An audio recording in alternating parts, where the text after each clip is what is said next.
네, 안녕하십니까. 한국사회복지협의회 자원봉사사업단장입니다. 코로나19의 위기가 올해 2월 초에 시작됐습니다. 그 뒤로 불과 10개월도 되지 않았는데 우리의 삶은 많이 달라졌습니다. 경제, 보건, 문화, 그리고 사회복지 전반에 걸쳐서 많은 변화가 있었고, 특히 청소년을 비롯한 대다수 사회복지 시설들은 2월 달부터 지금까지도 많이 문을 닫고 있습니다. 그리고 코로나 이후의 변화는 일시적인 게 아닌 상당히 오랫동안 지속되고 어쩌면 코로나 이전으로는 돌아갈 수 없을 수도 있다. 그런 위기감까지 현장에 있습니다. 반면에 우리 같은 직장인들은 상상만 해보던 재택근무도 해보고 그리고 익숙하진 않지만 화상회의도 해보면서 그런 걸 보면 조금씩 환경에 적응하는 게 아마 보통 사람들의 좀 특징이 아닌가 싶은데요. 어쨌든 코로나19는 사회복지와 자원봉사 두 분야에서 큰 위기를 가져오고 있습니다. 원래 자원봉사라는 게 사람이 사람을 만나서 문제를 해결하는 게 기본으로 여겼는데 방역이 최우선이 되면서 봉쇄 그리고 거리 두기가 기본 미덕이 되어버렸습니다. 그래서 오늘은 코로나19 이후를 진단하는 시간을 갖도록 하겠습니다.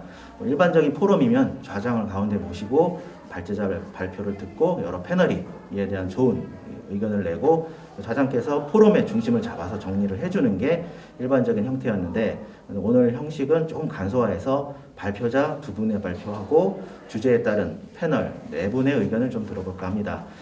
이런 형태의 포럼도 코로나 이후에 새롭게 적용되는 포럼의 일환으로 포맷의 일환으로 생각해 주시면 감사하겠습니다. 먼저 코로나19 이후의 시대 청소년 자원봉사 활동의 문제점 및 과제를 주제로 한국방송통신대학교 청소년교육학과 김진호 교수님의 발제를 듣도록 하겠습니다. 안녕하세요. 2020 포스트 코로나 대비 자원봉사 전문가 포럼의 발제를 맡은 한국방송통신대학교 김진호 교수입니다. 오늘 이런 귀한 자리에 초대해 주셔서 너무 감사드리고요. 또 이런 원고를 발표할 수 있는 기회를 주신 데 대해서 굉장히 영광스럽게 생각합니다. 오늘 제가 발표할 주제는 청소년 자원봉사 활동에 초점을 맞추고 있는데요.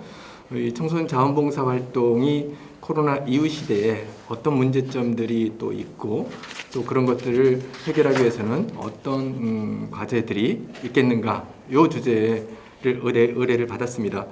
한 세 가지 꼭지로 좀 나누어서 발제를 좀 의뢰를 받았는데요. 우선 첫 번째는 자원봉사 활동이 큰 카테고리 안에서는 청소년 활동의 범주에 속하기 때문에 코로나19 발생 이후에 우리 청소년 활동의 어떤 그 안에서의 사회 환경적 변화가 어떻게 일어나고 있는지, 그리고 두 번째로는 코로나19로 인해서 청소년 자원봉사 활동이 많은 좀 변화들이 또 있는데요. 지금 현재 주소와 현안 사항은 무엇인지, 그걸 토대로 해서 앞으로 과제는 어떤 게 있는지 이렇게 발제를 의뢰받았습니다. 결국은 코로나19로 인해서 청소년 자원봉사 활동이 상당히 위태로워지고 있고 또 어려워지고 있는 형국인데요. 그런 형국에 대해서 집중적으로 좀 고민해보는 그런 시간이라고 저는 생각을 합니다. 근데 발제에 들어가기 앞서서 지금 현재 청소년 자원봉사 활동의 문제점이 코로나 때문에 일어났는가, 아니면 코로나 이전에도 있었는데 그것이 계속적으로 또 증폭되고 있는 건가, 코로나 이전에 있었는데도 우리가 몰랐던 또 느끼지 못했던 그런 문제점들이 코로나를 계기로 해서 아주 더 폭발적으로 또 표면적으로 더 드러난 그런 문제점이 또 있지 않는가. 제가 보기에는 그 세 가지가 버무려져서 지금 현재 코로나 이후에 우리 청소년 자원봉사 활동의 현 지형을 만들어내고 있다고 생각을 합니다. 그래서 청소년 자원봉사 활동의 문제점을 보기 전에 우리 청소년 활동의 정책, 그 활동 정책을 보려면 결국은 6차 청소년 기본계획이라고 하는 국가 단위에서 만들어진 청소년 정책의 기본계획을 조금 볼 필요가 있는 것 같습니다. 지금 6차 청소년 기본계획 기본 방향을 조금 봐보면 결국은 청소년 참여에 대해서 굉장히 강조를 하고 있습니다. 기존에 물론 없었던 건 아니었지만 그럼에도 불구하고 청소년 참여에 대한 우리 한국 사회적인 어떤 측면에서 그 관심이나 또는 이해력이 상당히 떨어지고 있다. 그래서 6차 기본계획에서는 그 방점이 청소년 참여를 보다 더 활성화시키자, 여기에 초점이 맞춰져 있습니다. 그리고 두 번째 문제의식은 그동안의 공급자 중심의 그런 그들이 주도하는 그런 프로그램들, 그런 사업들이 대부분이었다는 것이죠. 그래서 시대는 변했고 특히 제4차 산업혁명 그런 것들을 고려했을 때 청소년들이 이제는 주도권을 가지고 그들이 주도하는 그런 프로그램으로 구조조정을 하겠다.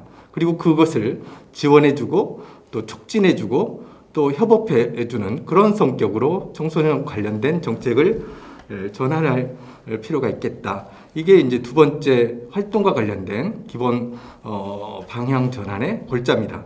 그리고 결국은 그 모든 무대의 중심에 청소년들이 서고 그들이 모든 프로그램을 기획하고 실행하는 과정에 주도권을 가져나가는 그런 형태로의 프로그램의 어떤 질적인 수준에서의 변화 이런 것들을 꾀하고 있지요. 그리고 이제 마지막으로 세 번째 볼 게 바로 지역 중심으로 가자. 그리고 마을 중심으로 가자. 그리고 또 청소년들의 생활 세계 속으로 직접 들어가자라고 하는 측면을 강조하고 있습니다. 그와 더불어서 이제는 실적이 아닌 성과에 초점을 맞춰서 성과가 드러나는 형태로 성과를 강조하는 그런 방식으로 우리 청소년 관련된 활동 정책 또는 기관, 시설의 운영 방식, 체질들을 개선해 나가자. 이렇게 방향들이 바뀌어지고 있습니다. 결국 활동에 조금 더 초점을 맞춰보면 방금도 말씀드린 것처럼 청소년들의 주도성을 더더욱 강조하는 그런 방식으로 바뀌고 있다는 것이죠. 그래서 결국 제4차 산업혁명이랄지 굉장히 융합되고 있는 그런 사회 환경의 변화에 맞춰서 청소년들이 잘 적응할 수 있도록 그래서 창의력과 융합 사회에서의 경쟁력을 갖춘 그런 인재로 성장할 수 있도록 우리나라 청소년 정책의 패러다임을 전면 바꾸겠다라고 2018년에 선언을 했고 2022년에 이 6차 청소년 기본계획을 완성하고자 하고 있습니다. 이런 큰 그림 하에서 청소년 활동이 만들어지고 있고 청소년 자원봉사 활동도 거기에서 그 안에서 돌아가고 있다. 이렇게 계획상으로는 이해를 할 수가 있을 것 같습니다. 결국 청소년 자원봉사의 측면으로 끌어당겨 보면 청소년들이 그 모든 활동에 대해서 주도성을 가지고 스스로 디자인하고 스스로 도전하는 그런 청소년 중심의 그들이 주도하는 청소년 활동으로 전체적으로 개편하겠다라고 하는 그런 강한 의지가 6차 청소년 기본계획에 보이고 있습니다. 그리고 그런 그림들이 바로 여러분들이 보시는 청소년 참여 및 권리 증진, 청소년 주도의 활동 활성화. 근데 방금 그렇게 여러 가지 주도성들을 강조하고 있고 청소년들의 참여를 더더욱 강조하고 있는 그런 것들이 우리 6차 청소년 정책 기본계획에서는 크게 4가지 카테고리로 그렇게 정리되어져 있고 핵심은 청소년 주도의 정책 그리고 그것을 우리 인프라들은 또 기관들은 시설들은 지원해주고 협업해주는 그런 형태로 패러다임 자체를 변하겠다 이런 데 방점을 찍고 있습니다. 보시는 바와 같이 청소년 참여 및 권리 증진과 관련돼서는 크게 3가지의 또 세부 하위 영역이 있고요. 청소년 주도의 활동 활성화를 보면 역량 기반의 청소년 활동 지원 체계를 구축하고 청소년 주도의 프로젝트형 활동들을 더더욱 활성화시키겠다라고 하는 그런 것들이 특이하게 보이죠. 그 다음에 정책 추진 인프라 역시 지역 현장 중심의 정책을 활성화시키겠다라고 하는데 방점을 찍고 2018년부터 지금까지 계속적으로 추진되고 있다. 이렇게 보시면 될 것 같습니다. 이거는 국가 단위에서 나름대로 방향성을 잡고 큰 밑그림을 그려놓은 지금 현재 청소년 자원봉사 활동에 대해서 영향을 미치고 있는 국가 단위의 방향성이라고 보시면 되겠는데요. 국가에서 추진하고자 하는 그런 방향과 실제 현장에서 체감하는 그런 정책의 현황들을 보면 약간의 괴리가 있다는 것을 느낄 수가 있습니다. 지금 여러분들이 보시고 있는 이 화면은 지금 현재 청소년 백서에 나와 있는 청소년 활동과 관련된 정책들을 총망라한 겁니다. 보시면 아시겠지만 제목만 읽겠습니다. 청소년 시설 단체 관련 그런 정책으로 시설, 수련 시설이 있고 이용 시설이 있고 단체가 있습니다. 최근 포용국가 청소년 정책 그 방향에서는 또 이 청소년 이용 시설을 폐지시키겠다라고 하는 그런 또 안도 나왔는데요. 어쨌든 간에 시설 관련된 그런 정책, 단체와 관련된 그런 정책이 한 꼭지를 크게 차지하고 있고요. 그와 더불어서 청소년 프로그램과 관련된 정책으로 공모사업이나 동아리, 어울림, 인증제, 신고제, 포상제, 그리고 청소년 자원봉사가 포함되어져 있습니다. 그리고 참여와 관련된 그런 정책으로는 청소년 참여위원회, 운영위원회, 특별 회의, 청소년 참여 예산제 이런 것들이 있지요. 마지막으로 청소년 지도자 관련된 정책으로는 지도자를 양성하고 또 보수 교육을 하고 또 배치하는 그런 것들이 망라되어져 있습니다. 실제로의 큰 그림과 청소년 활동 현장에서 움직여 돌아가는 것과의 이런 것들을 비교해 보면 현재 현장에서 운영되고 있는 각종 청소년 관련된 정책 사업들이 과연 청소년 정책이 지향하는 청소년들의 긍정적인 성장 변화를 포괄해서 청소년들의 주도성을 강조하고 그들이 주도해 나가는 형태로의 패러다임 전환, 그리고 청소년 기관들은 그런 주도적인 활동들을 지원해주고 서포트해주는 그런 형태로의 전환을 하겠다라고 하는 그런 다양한 목적들, 방향성들이 충분히 녹아들고 있는가에 대해서는 저는 굉장히 회의적이다라고 평가를 합니다.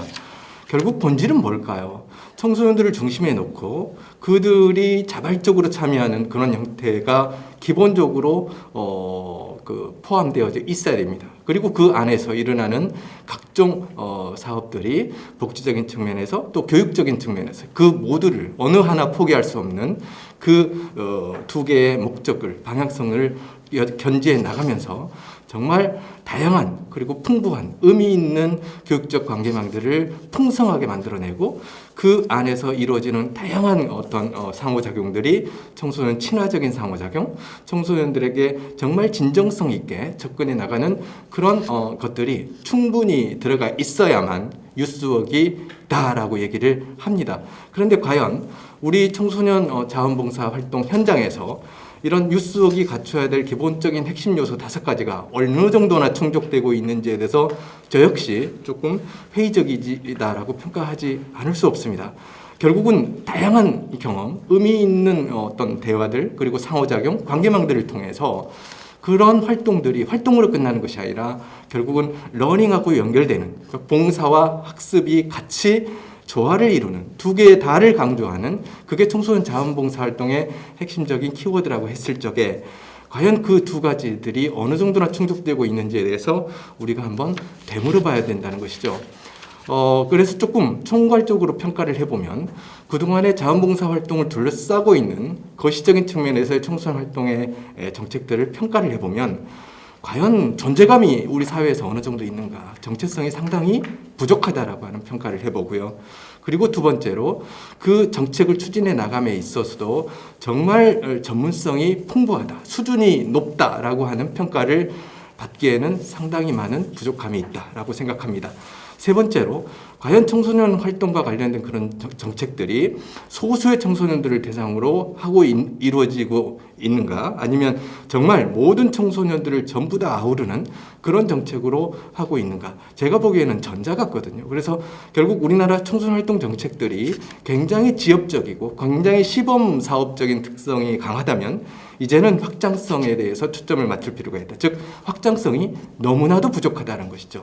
마지막으로 사회적 수요를 어느 정도나 우리 청소년 활동 정책들이 창출하고 있는가, 사회적 관심을 끌어당기고 그리고 다양한 어떤 참여들을 풍성하게 만들어내는 그런 수요 창출 능력이 부족하지 않은가. 결국은 한마디로 얘기하면 청소년 활동의 경쟁력 상당히 부족하고 앞으로 해야 될 과제들이 너무나 많다. 이렇게 4가지로 좀 정리를 해볼 것 같습니다. 자, 그런 상황에서 코로나가 터집니다. 코로나로 인해서 청소년 활동들은 팬데믹 또는 언택트 또 임시휴관 이런 여러 가지 단어들이 저희 청소년 활동계에 지금까지 계속적으로 이루어지고 있죠. 물론 1단계로 내려가면서 약간의 그런 것들이 완화되긴 했지만 그런 상황들을 대응하는 방식은 크게 2가지 방식이 있었다고 생각합니다. 애자일 방식이죠. 굉장히 민첩하게, 날렵하게 그런 변화된 사회 상황에 대처하는 그런 형태를 취하려고 하는 노력과 두 가지 방식은 버티기 방식이었습니다. 죽지 않고 살아남자. 언젠가는 코로나는 지나가리라. 그런 형태로 끈기 있게 버텨나가면 다시 옛날로 돌아갈 것이고, 그런 버티기 방식과 애자일 방식 두 개의 방식이 공존하고 있는 것 같은데요. 버티기 방식, 인내 방식도 보면 결국은 잘 버티는 사람들은 또 노하우가 있다고 해요. 기본적인 전제 조건은 재정 상태가 튼튼하고 자산 구조가 안정적인 그런 사람들이 결국은 버티기 전략에서 이긴다고 합니다. 참고로 이거는 뭐 대신증권의 블로그에서 조금 따왔는데요. 위기 상황에서 부자들이 위기 상황에 더 부자가 되는 그런 버티기 기술을 잘 쓰는 그런 전략들을 분석을 해보니까 크게 5가지가 있다고 합니다. 보시면 아시겠지만 굉장히 그냥 있지 않아요. 굉장히 철학을 가지고 있고 중심을 딱 잡고 있으면서도 때로는 공격해야 될 곳에 대해서는 과감하게 공격하는, 그리고 동요하지 않은 그런 모습들이 결국은 5가지의 그 특징에 그대로 들어가 있습니다. 가만히 있지 않는다는 겁니다. 굉장히 고민하고 있고 나름대로의 철학을 밑바탕에 깔고 있으면서 움직이는, 때로는 공격적으로 행동까지 서스럼 없이 감행하는 그런 형태의 버티기 전략을 썼을 때 잘 버텼다. 그리고 그 위기를 잘 극복했다라고 얘기한다는 것이죠. 과연 우리나라 청소년계 반응들은 어떻게 가고 있는가? 제가 봤을 때 초창기에는 전면 중단이었고, 그와 관련해 가지고 무엇을 해야 될지, 어떻게 해야 될지 정말 모두가 다 방황하는 그런 상황에서 어떠한 시도도, 어떠한 새로운 노력도 생각하지도 못하는 정말 패닉 상태의 그런 첫 번째 방식이 있었습니다. 그런 방식에서 이제 서서히 너무나 아무것도 하고 있지 못하는 그런 상황들이 불편했고, 뭔가 하지 않으면 안 되는 그런 상황 생각들이 나오기 시작한 거죠. 그래서 온라인 비대면 방식의 그런 새로운 그 돌파구를 또는 대안들을 찾기 위한 시도들이 이루어졌던 것 같습니다. 그리고 이제 다음으로는 이제 코로나를 알기 시작을 했고, 정확하게 이해하기 시작을 했고, 코로나 상황에서 우리가 모르는 부분은 어쩔 수 없지만 아는 범위 안에서 최대한 컨트롤을 해 나가면서 나름대로 기관의 정체성들을 만들어 나가는 그런 사업들을 전개해 나가는 그런 새로운 진화된 모습, 그런 것들이 지금 현재 또 나오고 있는 것 같아요. 근데 제가 보기에는 이게 1단계, 2단계, 3단계로 이렇게 대응 방식이 진화된 측면도 있지만, 실제로는 이 모든 방식이 기관별로 들어가 보면 기관 내부에 또는 기관 간에 상당한 갭들이 있는 것 같습니다. 그리고 이런 모든 3가지 다양한 방식들이, 전략들이 또는 위기 대책 능력들이 혼재되어져 있고, 지금 이 순간 어느 지역은 방식 1에서 방식 2단계로 넘어가지 못한 지역도 있고요. 그런 시설도 상당히 많은 것 같습니다.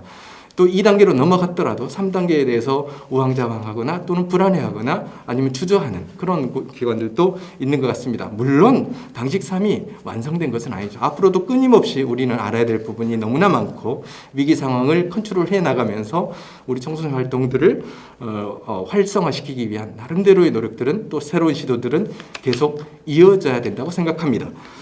결국은 코로나19 시대 청소년 활동에 대해서 다시 한번 재고민하고 또 재정의하고, 그리고 때로는 전개 방식이 이제 타당성이 없어진 진행 방식에 대해서는 과감한 어떤 탈박 고민들이 일어나야 되지 않겠는가. 그런 고민들이 정말 진지하게 또 때로는 파격적으로 필요하다는 그런 위기의식을 갖게 됩니다.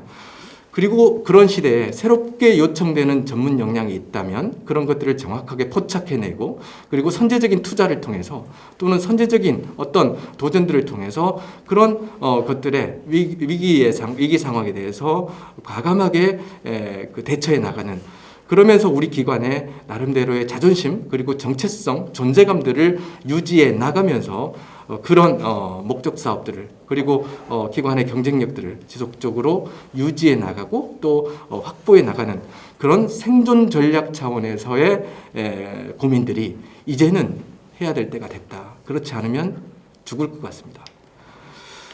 결국 변화를 만들어내야 되는데 그 변화의 방향들은 아까 제가 말씀드렸던 네 가지 차원에서 좀 다시 한번 접목을 해보면 그 존재감이라고 하는 것들을 만들어낼 필요가 있다. 즉 정체성들을 이제는 코로나 상황이 되었다고 다시 새롭게 만들 것이 아니라 그 전 상황부터 해서 지금까지 해왔던 그 모두들을 아울러 봤을 때 우리 청소년 활동과 관련된 정책의 정체성에 대해서 이제는 진지하게 고민하고 확립할 필요가 있지 않겠는가. 그와 더불어서 우리의 전문성, 우리의 확장성, 우리의 사회적 수요를 창출할 수 있는 능력들, 그리고 경쟁력, 이런 네 가지 차원에서 나름대로의 구체적 전략들이 만들어지지 않는다면 코로나 상황에서 우리 청소년 활동은 어찌 보면 정말 사회적 관심이 전혀 받을 수도 없을 뿐만 아니라 그런 과정에서 상당히 많은 퇴보가 일어나지 않을까 생각합니다.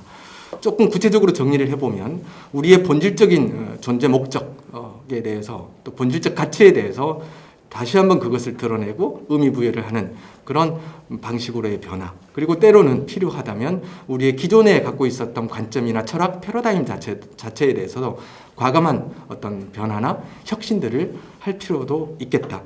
그리고 문제를 좀 정확하게 봤으면 좋겠어요. 코로나 이후에 새로 태어난 그런 새로 등장한 문제점도 있지만 코로나 이전에 있었던 그런 문제점들이 지금까지 계속 증폭되어지고 있거나 계속적으로 풀리지 않아서 더더욱 화근이 되고 있는 그런 측면도 있을 겁니다. 그리고 이미 존재했지만 우리가 표면적으로 드러나지 않아서 인지하지 못했던 그런 문제점들에 대해서 좀 문제를 구분해보고 그리고 각각에 대해서 정말 조금 더 깊이 있는 그 문제 해결 방안 또는 창의적인 어떤 해결 비법들을 전략들을 만들어낼 필요가 있겠다, 그런 생각을 해봅니다. 문제는 청소년들의 일상생활 속으로 과연 우리 청소년 자원봉사 활동이 얼마나 많이 파고들 것인가, 여기에 초점을 맞춰서 지금까지 얘기했던 그런 네 가지 방식과 연결시켜 본다면 좀 촘촘하면서도 좀 방향성이 있는 그런 대안들이 만들어지지 않을까, 저는 개인적으로 생각을 해봅니다. 자, 코로나19로 인해서 청소년 자원봉사 활동의 현주소와 현안 사항입니다. 지금 보시면 아시겠지만 2019년 11월 28일입니다. 지금 이거는 코로나 터지기 전입니다. 코로나19 이전에 이미 교육부에서 학생부 종합전형조사단이죠. 여기서 대입제도 공정화 강화 방안, 즉 학부모 등 외부 요인들이 이렇게 대입에 개입하는 것을 차단하겠다라고 하는 대안으로 만든 것 중에 하나가 봉사활동을 2024학년 대입에서 개인적으로 이루어지는 봉사활동 실적은 대입에 반영하지 않겠다라고 하는 거죠. 즉 학교 교육계획에 따라서 운영되는 교사가 지도한 그런 실적만 대입에 반영하고 그 이외의 모든 것은 반영하지 않겠다, 대입을 차단하겠다, 이겁니다. 청소년 자원봉사활동의 대단한 위기라고 생각을 합니다. 만약 이 상황이 돼서 그 이전에 나름대로 뾰족한 대안들을 만들어내지 않는다면 모든 청소년들로부터 이 자원봉사활동은 외면당하거나 아니면 수요자가 거의 없을 것 같다는 생각이 듭니다. 그런 상황에서 코로나19가 터졌고요. 코로나19 이후에 이 자원봉사활동의 그런 참여도를 보면요.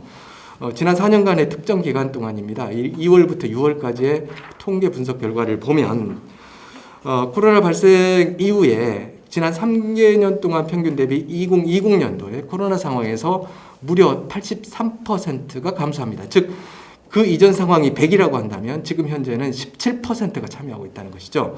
그 다음에 등록 건수와 운영 건수도 보면 25% 또는 26% 수준으로 급감을 하면서 결국은 전년 대비, 그 이전에 대비 평균으로만 따져보더라도 74, 75% 이상이 대폭 감소하는 이런 어마어마한 위기 상황으로 들어왔습니다. 참여 인원을 보시면요, 월별로 보면 정말 1월부터 3월까지 급감합니다. 그러면서 약간 4월부터는 조금의 회복세가 있긴 하지만 보시면 아시겠지만 두 그래프 사이에 어마어마한 차이가 있다는 것을 알 수 있습니다. 참여 인원뿐만 아닙니다.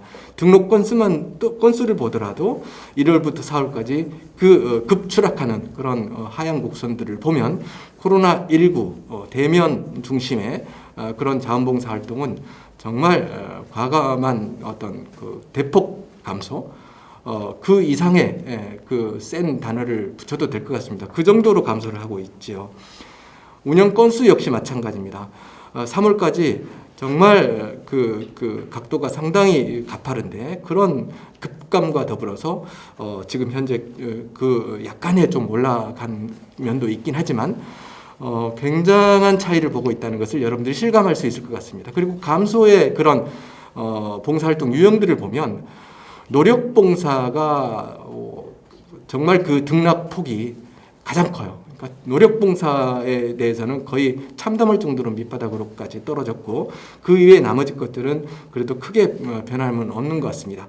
결국 노력봉사에 우리가 의존하는 그런 청소년 자원봉사 활동이 있었는데 코로나19로 인해서 전통적인 대면이 어려워지는 상황이고 사회적 거리두기가 강화되면서 그런 노력봉사 중심의 자원봉사 활동이 대폭 감소했고 그로 인해서 청소년 자원봉사 활동이 그렇지 않아도 굉장히 어려운 시국이었는데 그런 상황들이 더더욱 악화되고 지금은 거의 최악의 상황까지 갔다 이렇게 얘기할 수 있을 것 같습니다. 시사점들을 뽑아내보면 코로나19 발생 그리고 사회적 거리두기 강화로 인해서 기존의 전통적인 대면 봉사 활동 중심의 수요와 그런 참여는 모두 크게 급감하고 하락했다.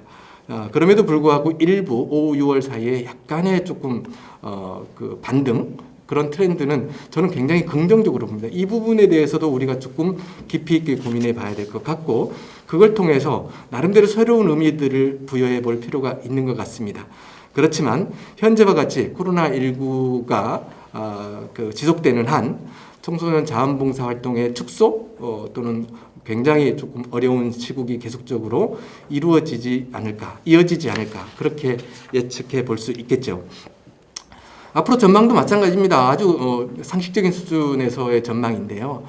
감염 위험이 상존하는 한 청소년 자원봉사 활동에 참여하는 청소년들의 안전 확보는 우리가 계속적으로 갖고 가야 될 정말 중요한 이슈인 것 같습니다. 참여하는 청소년들의 그 감염 위험성들을 컨트롤해내고 그리고 안전을 확보하는 그런 차원에서 새로운 대안들이 이루어져야만 하기 때문입니다. 그리고 대면 봉사활동 참여가 어려워지는 상황에서 청소년 자원봉사 활동의 방식 역시 다양한 방식 또는 비대면 방식 그런 형태로의 그런 요구들이 발생할 것으로 예상이 됩니다. 그리고 비대면 봉사활동의 경우 청소년들의 신원이나 또는 활동에 실질적으로 참여했는지 그 확인들이 상당히 어려워지기 때문에 시간 인정이랄지 또 운영에 있어서 나름대로 한계가 존재할 것 같습니다. 그리고 더 나아가서 새로운 방식의 봉사활동의 그런 프로세스가 만들어진다면 거기에 걸맞는 운영 전반을 관리하고 또 그 가이드할 수 있는 그런 가이드라인이 조금 구체적으로 만들어질 필요가 있지 않겠는가. 결국 조금 전체를 조금 포괄해 보면 청소년 자원봉사 활동 굉장히 심각한 수준의 위기에 빠져 있다. 정책적 관심 부족하고 지원도 미흡한 상황에서 학교 교육 계획에 따라서 이제 교사가 지도하지 않은 실적은 거의 인정이 안 되는 그런 시대가 곧 도래합니다.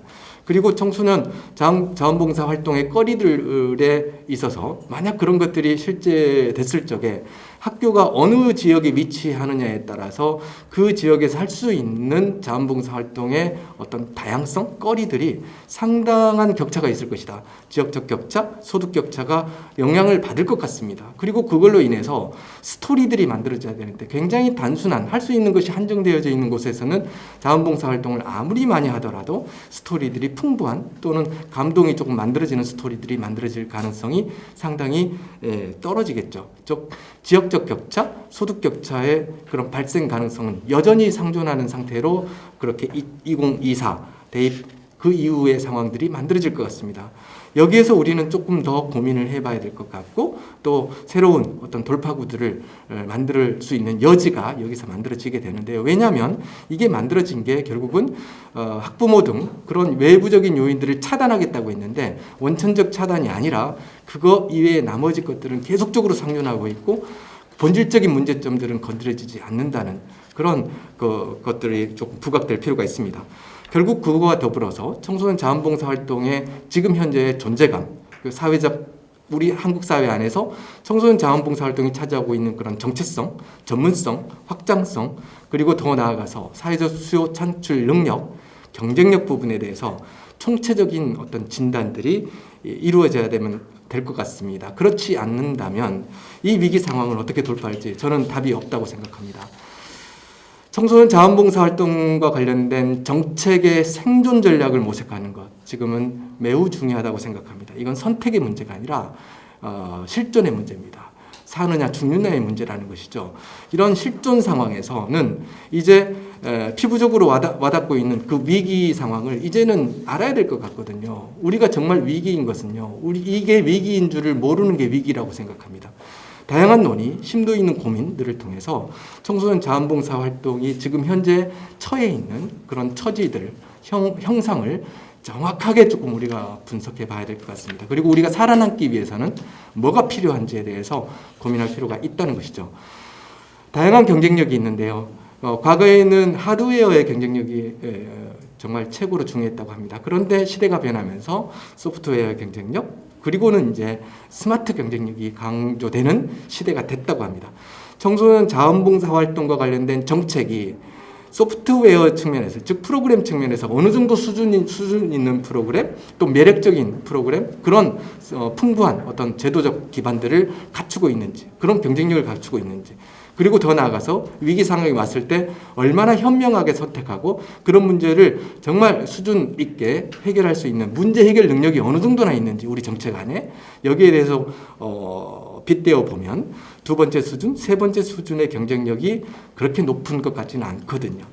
코로나 상황에서 청소년 자원봉사 활동이 상당히 어려운, 생존까지 고민해야 되는 그런 상황에 왔다면 이제는 다양한 측면에서 수준 높은 어떤 역량들을 확보해내고 경쟁력을 만들어내지 않는다면 어려움은 계속적으로 지속될 거라는 그런 시사점을 이 PPT에서 뽑아낼 수 있을 것 같습니다. 결국 수준 높은 서비스들이 만들어져야만 될 것 같습니다. 청소년 자원봉사 활동 안에서 청소년들이 그 안에서 나름대로 자원봉사 활동을 신뢰하고 또 안전이 확보된 상황에서 다양한 비전, 다양한 꿈, 다양한 배려심, 그 자원봉사 활동이 지향하는 그런 목적들을 정말 조금 더 높은 수준에서, 높은 차원에서 단련하고 그런 것들이 왕성하게 활발하게 이루어질 수 있는 터전, 장들을 만들 필요가 있다는 것이죠. 이제는 수준을 따져야 될 것 같습니다. 전문성 그리고 혁신과 변화로 발제를 마치겠습니다. 청소년 자원봉사 활동의 수준은 결국은 전문성이라고 하는 단어로 녹여낼 수 있을 것 같습니다. 그리고 그 전문성은 결국 사회적 수요를 창출할 수 있느냐 없느냐에 의해서 만들어지는 것 같거든요. 사회적 수요가 없는데 어떻게 전문성들이 만들어지겠습니까? 청소년 자원봉사 활동에 대한 사회적 수요가 없는데 어떻게 청소년 자원봉사 활동이 활성화될 수 있겠습니까? 결국 수요 창출에 활성화 방안은 수요 창출에 포커스를 맞출 필요가 있다. 그리고 지금 현재 어느 시대 때나 어렵지 않은 시대는 없었습니다. 그런 여러 가지 제약 조건 속에서 그 사회적 수요의 대응을 만들어내고 그렇게 하기 위해서 어떤 테크닉들, 어떤 기술들, 어떤 지원들이 필요하고 그런 변화들을 어울려서 어떤 변화들을 만들어내느냐. 이게 바로 결국 핵심적인 내용들이 아닐까 생각합니다. 전문성과 혁신, 변화, 이 모든 것들을 아울렀을 때 코로나 상황에 더더욱 위기 상황으로 빠진 청소년 자원봉사 활동의 어떤 돌파구들이 바로 그런 단어들과 어우러지면서 만들어질 수 있지 않을까 그렇게 생각을 해봅니다. 짧은 시간이지만 강의 경청해 주셔서 감사하고요. 오늘 이 자리를 통해서 많은 논의들이 이루어졌으면 좋겠고 청소년 자원봉사 활동의 위기 상황을 돌파할 수 있는 그런 방안들이 다양한 측면에서 논의되기를 기대해 봅니다. 감사합니다. 네, 코로나 이후 범청소년계의 달라진 환경과 패러다임, 현 주소까지 발표해 주셨습니다. 정부 차원에서 청소년 봉사 활성화에 대해 10가지가 넘는 계획을 마련하고 이를 정책 과제로 6차까지 진행해 오고 있었다. 그런 사실하고 이제 청소년 정책을 논의하는데도 코로나 이후에는 실존과 생존성까지 고려해야 한다는 현실이 새삼 와닿습니다. 다음으로는 논점을 좀 달리해서 사회복지 자원봉사에 대한 이야기를 들어보겠습니다. 포스트 코로나 시대에서 사회복지 자원봉사 전망과 과제를 주제로 한양사이버대학교 구혜영 교수님께서 발표해 주시겠습니다. 안녕하십니까. 저는 한양사이버대학교 사회복지학과 구혜영 교수입니다. 오늘 여러분들과 함께 나누고 싶은 이야기는 포스트 코로나 시대에서 사회복지 자원봉사가 앞으로 어떻게 변화되고 또 갖고 있는 문제점들은 어떤 것들이 있는지, 그래서 어떤 대응 방안을 우리가 모색해야 되는지 함께 생각해보는 시간을 갖도록 하겠습니다. 많은 현재 우리 코로나 이후의 사회에 대해서는 정말 많이 이야기되고 있습니다만은 제가 생각했을 때는 이제 앞으로 3년 뒤에 벌어질 일들을 현재 우리가 경험하고 있는 그런 형태다라고 말씀드릴 수 있겠습니다. 그래서 코로나라고 하는 것이 조금 더 우리 사회의 변화를 앞당겼다라고 생각해 볼 수 있겠고요. 그런 의미에서 정말 현장에서 우리가 맞닥뜨려질 수 없었던 과거의 경험들을 지금 하고 계시는 우리 사회복지 현장의 사회복지사분들 정말 진심으로 감사드리고요. 그리고 자원봉사자분들께도 정말 힘든 상황 속에서도 열심히 해주셔서 감사하다는 말씀 이 자리를 빌어서 말씀드립니다. 이제 앞으로 우리 코로나 시대에 또 혹은 그 이후에 우리 사회복지 자원봉사라고 하는 것들도 이제 새롭게 변화되는 부분들이 있기 때문에 잘 적응하고 또 새롭게 받아들이는 그런 부분들을 우리가 잘 가지고 가야 된다라고 생각을 합니다. 그래서 오늘 제가 이제 말씀드리고 싶은 것은 크게 이제 한 서너 가지로 내용이 축약될 수 있겠는데요. 코로나 시대 이후에 이제 우리 사회가 어떻게 변화되는지, 그리고 변화되는 그 사회라고 하는 속에서 자원봉사의 어떤 그 현장들은 어떻게 변화될 것인지, 그리고 그 변화된 자원봉사에 어떤 역량을 필요로 할 것인지, 그리고 구체적으로 우리가 이제 사회복지 현장에서 활용할 수 있는 프로그램들은 어떤 것들이 있을지, 뭐 이런 것들과 나누어서 설명을 해드리도록 하겠습니다. 사회 환경이 변화되는 부분들에 대해서 좀 구체적으로 몇 가지로 좀 정리를 해볼 건데요. 이미 다 알고 계실 거다라고 생각합니다. 비대면 컨시지어 서비스가라고 하는 것이 이제 굉장히 늘 증가할 거다라고 하는 건데 뭐 다 아실 겁니다. 컨시지라고 우리가 이야기했을 때는 사실 뭐 관리인, 안내인 이런 것들인데요. 고객의 욕구에 맞추어서 모든 것을 일괄적으로 처리해주는 가이드 이런 겁니다. 그래서 이제 그 고객이 만나는 첫 번째로 만나는 이제 일종의 관문이다라고 볼 수 있겠는데요. 이 관문들이 그동안은 사람에 의해서 이루어졌던, 그리고 맨투맨 그 직접 만나서 이루어졌던 부분인데 이제 이런 것들이 다 비대면이 되겠죠. 그래서 물품도 직접 가서 구매하던 것을 누군가가 대행해주고 드라이브 스루라든가 또 뭐 쇼핑이 어렵다라고 하는 부분에서는 쇼퍼 서비스도 제공해주고 또 퍼스널 레슨 서비스도 하게 되고 또 가족 기념일도 음식점도 대신 예약해주기도 하고 뭐 임시로 뭐 자녀들을 긴급하게 돌봐주는 거라든가 뭐 학교 도우미 해준다든지 뭐 이런 다양한 형태의 서비스라고 하는 것들이 이제 비대면이다라고 하는 것으로 간다라고 하는 것입니다. 그러면서 이제 언택트 서비스라고 하는 것들이 많아지기 때문에 사회의 모든 것들이 이제 비대면으로 이루어지는 부분들 많고 특히 사회복지 쪽도 이제 비대면의 형태를 띠게 된다라고 하는 그런 것들을 생각해 볼 수 있겠습니다. 그리고 이제 우리가 다 이번에 굉장히 많이 경험해 보셨지만 SNS가 굉장히 보편화되고 그리고 정보 전달 체계 굉장히 많이 변화되고 있죠. 그래서 SNS라고 하는 것 자체는 사용자 간의 자유로운 의사소통에 그리고 정보 공유에 굉장히 중요한 역할. 그래서 새로운 형태의 사회 관계를 형성하는 데 중요한 역할을 해오고 있다라고 볼 수 있겠습니다. 그래서 뭐 당연하게 뭐 SNS도 장점을 갖고 있죠. 그래서 누구나 생산 가능하고요. 또 빠른 속도로 정말 많은 사람들에게 전파할 수 있는 그런 부분들이 있어서 특히 지진이라든가 산사태 같은 재난 상황 뭐 이런 것들에서 정말 직접 영상 촬영해서 생생한 혹은 집합적인 데이터 이런 것들을 활용할 수 있는 그런 것도 있고요.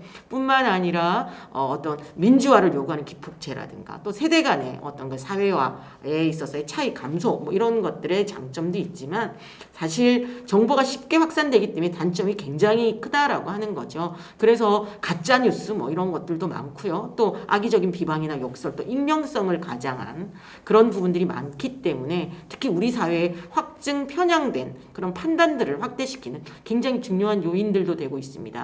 그래서 이 SNS 시대에서는 좀 코로나 시대에서는 개인이 직접 정보의 진위를 식별해낼 수 있는 능력을 갖추게 해주는 것 이런 것들이 굉장히 중요하다라고 볼 수 있겠습니다.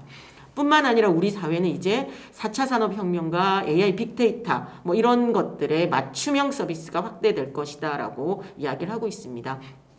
그래서 우리가 갖고 있는 여러분들 다 사용하고 계실 텐데 핸드폰, 스마트폰 당연하고요. 뿐만 아니라 카드 이런 것들을 소비 행태를 보면서 너는 40대 이후에 혹은 50대 이후에 고혈압에 걸릴 확률이 크다. 그래서 거기에 맞는 운동과 그리고 질병과 관련된 이런 모든 것들이 다 이제 이렇게 맞춤형으로 서비스들이 진행되는 그런 형태들로 가져갈 수밖에 없다라고 하는 것이죠. 그래서 첨단 기술이다라고 하는 것들의 등장이라고 하는 것은 정말 우리 사회의 새로운 형태의 변화라고 하는 것, 그리고 나의 삶을 미리 예측해서 정보를 주는 그런 부분들도 있지만 또 다르게는 세대 간의 격차를 심화시키고 또 그 정보 이용에 따라서 삶의 질도 달라지는, 그리고 복지 서비스의 양과 그리고 복지 서비스의 어떤 선택적인 그런 부분의 장애 이런 것들도 함께 가져올 수 있는 부분들이기 때문에 사회 환경이라고 하는 것들도 상당히 많은 부분의 차이라고 하는 것을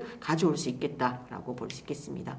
그리고 이제 뿐만 아니라 저는 이제 우리 그 사회 환경에서 찾아가는 서비스, 그러니까 비대면으로 이루어지는 거기 때문에 비대면의 어떤 찾아가는 서비스도 굉장히 중요하지만 어디선가는 이런 서비스가 집합적으로 이루어지는 지역 통합 거점 센터 같은 것들이 훨씬 더 활성화될 거다라고 생각합니다. 지금 우리 사회에 대략적으로 각각의 어떤 그런 서비스들을 제공해주는 그런 소규모 형태의 센터라고 하는 것들이 굉장히 많이 이루어져 왔다면 지금은 이제 그런 것들이 이제 어디선가 하나의 깔때기처럼 모여져서, 그러니까 예를 들면 생활물류지원센터 같은 것들이 이제 오프라인 형태로 종합적으로 이루어지지만 결국 그 안에서 다시 비대면으로 찾아가는 서비스를 만들어내는, 그래서 지금 지역통합 거점센터 같은 경우는 이제 유무인 택배 물품 보관 서비스 픽업, 또 개인 물품 보관,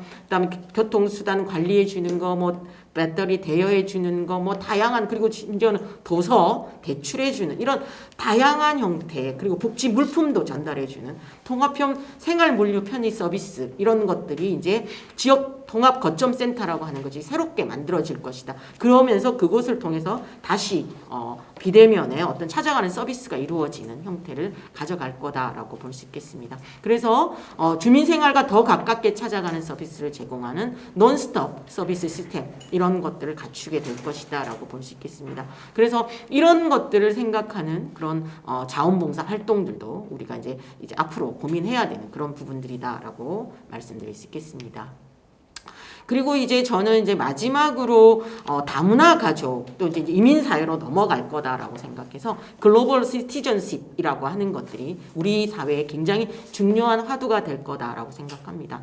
다양한 인종의 어떤 유입이라고 하는 것이 다원화되고 다민족 국가로 변화될 확률이 굉장히 높기 때문에 그들과 함께 공존해서 살아나가는 그런 부분들이 중요한 요소다라고 생각하겠고요.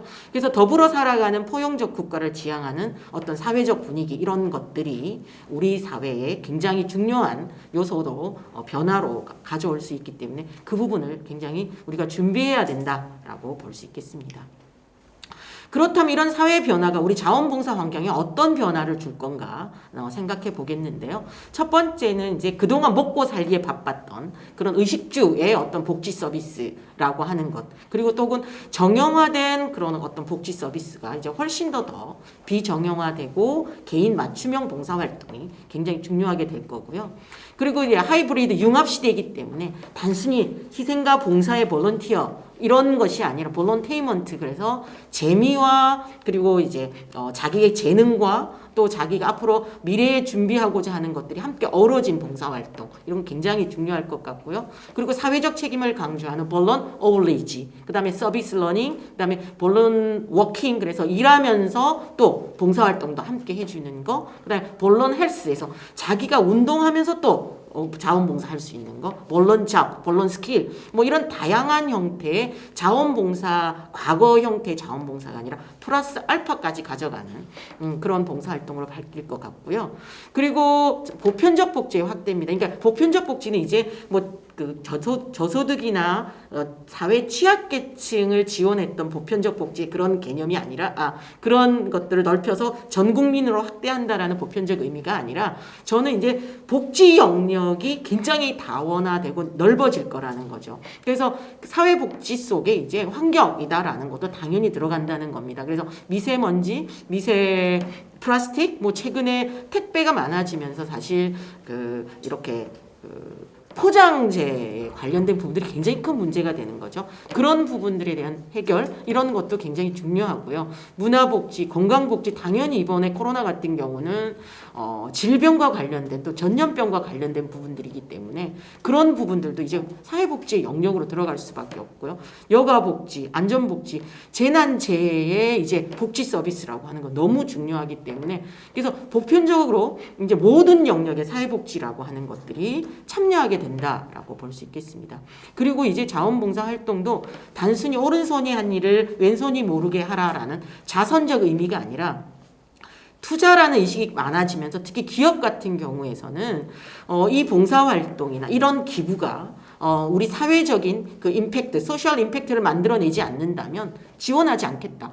이렇게 된다라는 거죠. 그래서 이제는 봉사활동도 상당한 경쟁 그리고 효율, 효과성, 임팩트를 갖고 있지 않으면 안 되는 그런 부분들 봉사자들도 이제 이 봉사활동을 통해서 나의 그런 자아실현과 또 그 클라이언트, 수혜자 혹은 이용자들의 만족도를 높이지 않는 봉사활동이면 참여하지 않겠다. 이런 형태의 것들로 갈 수 있기 때문에 자원봉사 환경은 조금 더 지금 현재보다는 확대되면서도 또 효율성, 또 경쟁성 이런 것들이 함께 가져갈 수밖에 없다라고 하는 것입니다. 그래서 이런 미래 환경에 따라서 자원봉사도 이제 핵심적인 역량이 바뀌어야 된다라고 생각하는 거죠. 그 첫 번째가 이제 당연히 이제 고령화 사회에 접어들었기 때문에 이 고령화라고 하는 것은 빈곤한 노인도 들어가고 또 외로운 노인 또 그렇지만 뭐라 그럴까 건강한데도 이미 나이가 이제 뭐 70대가 돼도 노인도 아닌데 노인이라는 말에 의해서 살아가야 되는 건강한 노인들 뭐 이런 분들이 많다라고 하는 거기 때문에 자원봉사 환경에서 이런 분들을 위해서 정말 노노케어라든가 내지는 대민 어떤 그런 휴먼 서비스 이런 일감들을 어르신을 같이 도와주는 형태로 가는 것이 좋겠다라는 거고요. 그리고 이제 요즘 가장 큰 이슈입니다. 1인 가구입니다. 지금 현재 우리나라의 한 뭐 30% 이상이 이제 1인 가구로 삶을 살아가고 있기 때문에 혼자 사는 것은 정말 힘들고 어려운 그런 부분들이 많다라고 하는 것이죠. 그래서 이분들을 위해서는 이제 혈연으로 이루어져 왔던 혈연적 가족의 개념을 벗어나서 사회적 가족의 개념으로 그래서 나는 현재 피부 치료는 전혀 상관이 없는 거지만 자원봉사 활동으로 혹은 이제 우리 뭐 청소년 우리 좀 전에 발제하셨는데 청소년들이 이제 또 다른 가족이 되어져서 1인 가구들과 함께 어우러져서 사회적 가족을 만들어내고 그리고 함께 가족 기능을 대행해주는 서비스를 해준다든가 그리고 이제 같은 주거 지역에 같이 살면서 함께 이렇게 지원해주고 하면서 자연스러운 주거 공간을 통한 사회적 가족들 개념 뭐 이런 것들이 중요하다라고 볼 수 있겠습니다. 그리고 다문화 사회 아까 제가 조금 전에 말씀드렸지만 이제 우리나라도 다문화 국가로 이제 변화되기 때문에 단순하게 수용만 하는 그런 관계들을 좀 벗어나서 크게 우리가 바라봐야 되는 그런 부분들이 있고요. 그리고 이제 AI 시대 또 4차 산업혁명 시대가 되면 상당 부분에서 고용 없는 성장이 굉장히 많이 이루어질 거다라고 생각합니다. 그래서 바로 이 고용 없는 성장 때문에 기본소득 개념이 지금 계속 나오고 있는 것이고요. 그런 부분에서 일자리가 많지 않다라고 한다면 결국은 봉사활동 일감도 굉장히 줄 수밖에 없다라고 하는 것입니다. 그래서 틈새 사회복지 영역에서의 어떤 그런 봉사 일감을 만드는 것, 특히 사회적 기업 같은 것들이 이제 확대될 그런 부분들이 있기 때문에 그런 사회공헌 일감들 뭐 이런 것들이 굉장히 중요하다라고 볼 수 있겠습니다. 그리고 이제 4차 산업혁명 자체가 이제 기계, AI 뭐 내지는 뭐 이런 로봇 형태로 이루어지기 때문에 좀 감성형 대인 서비스 굉장히 중요하고요.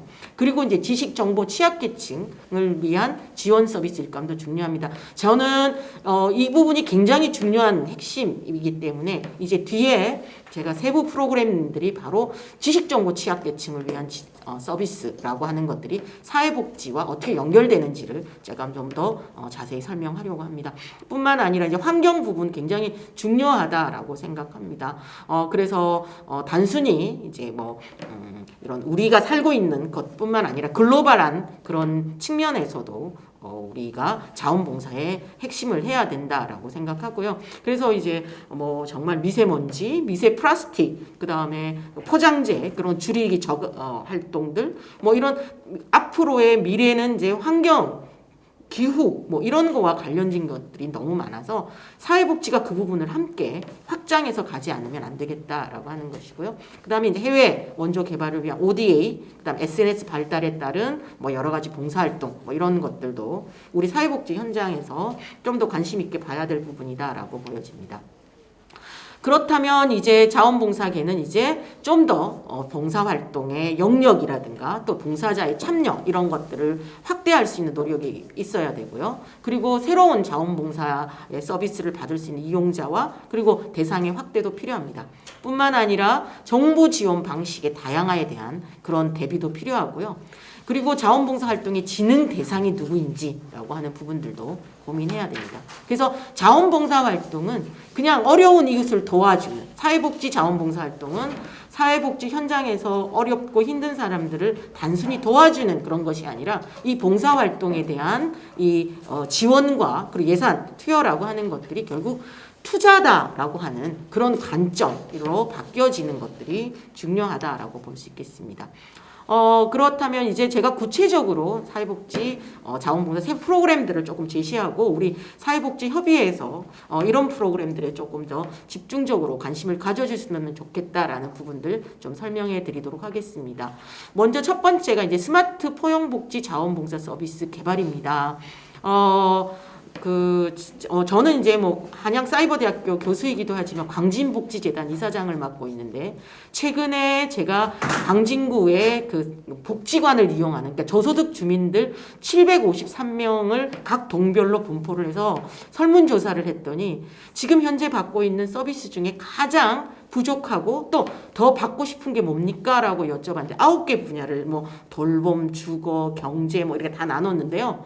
가장 많았던 게 바로 이 지식 정보였습니다. 그러니까 어르신들이나 또 취약계층들이 이번에 코로나 그 재난 기금도 받고 또 여러 가지 비대면으로 뭐 서비스가 이루어지는데 일단 스마트폰을 활용할지 모르고 어떤 음식점에 갔는데 키오스크로 다 돼 있으니까 그걸 누를지 모르고 또 은행에 갔더니 뭐 다 모바일이고 뭘로 하는데 자기는 또 1시간 이상을 기다려서 통장으로 이렇게 돈을 받아야 되고 이제 이런 것들을 겪으면서 서비스를 받으려면 스마트해지는 그런 그 4차 산업혁명에 훨씬 더 접근해 가야 된다라고 하는 것이죠. 그래서 디지털 정보, 지식 정보를 받을 수 있는 그런 교육을 받았으면 좋겠다. 그런데 이제 이분들도 뭐 주민센터 같은 데 갈 수 있죠. 근데 가면 본인들보다 훨씬 더 능력이 더 뛰어난 분들이어서 거기서 배우는 것도 도움이 안 된다는 1:1 맞춤형 서비스를 해달라고 이야기하시더라고요.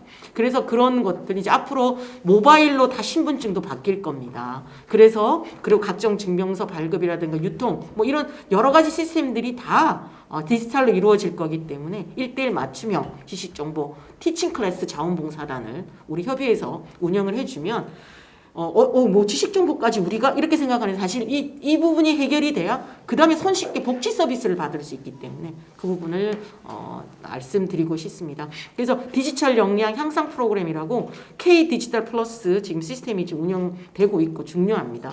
앞으로는 뭐 정말 블록체인 도입되면 온라인 뭐 부동산 거래, 뭐 온라인 투표, 기부금 관리, 뭐 그 다음에 이제 우정 사업들 뭐 이런 것들이 다 이루어지기 때문에 복지 서비스도 여기에 포함돼서 이루어진다라고 볼 수 있겠습니다.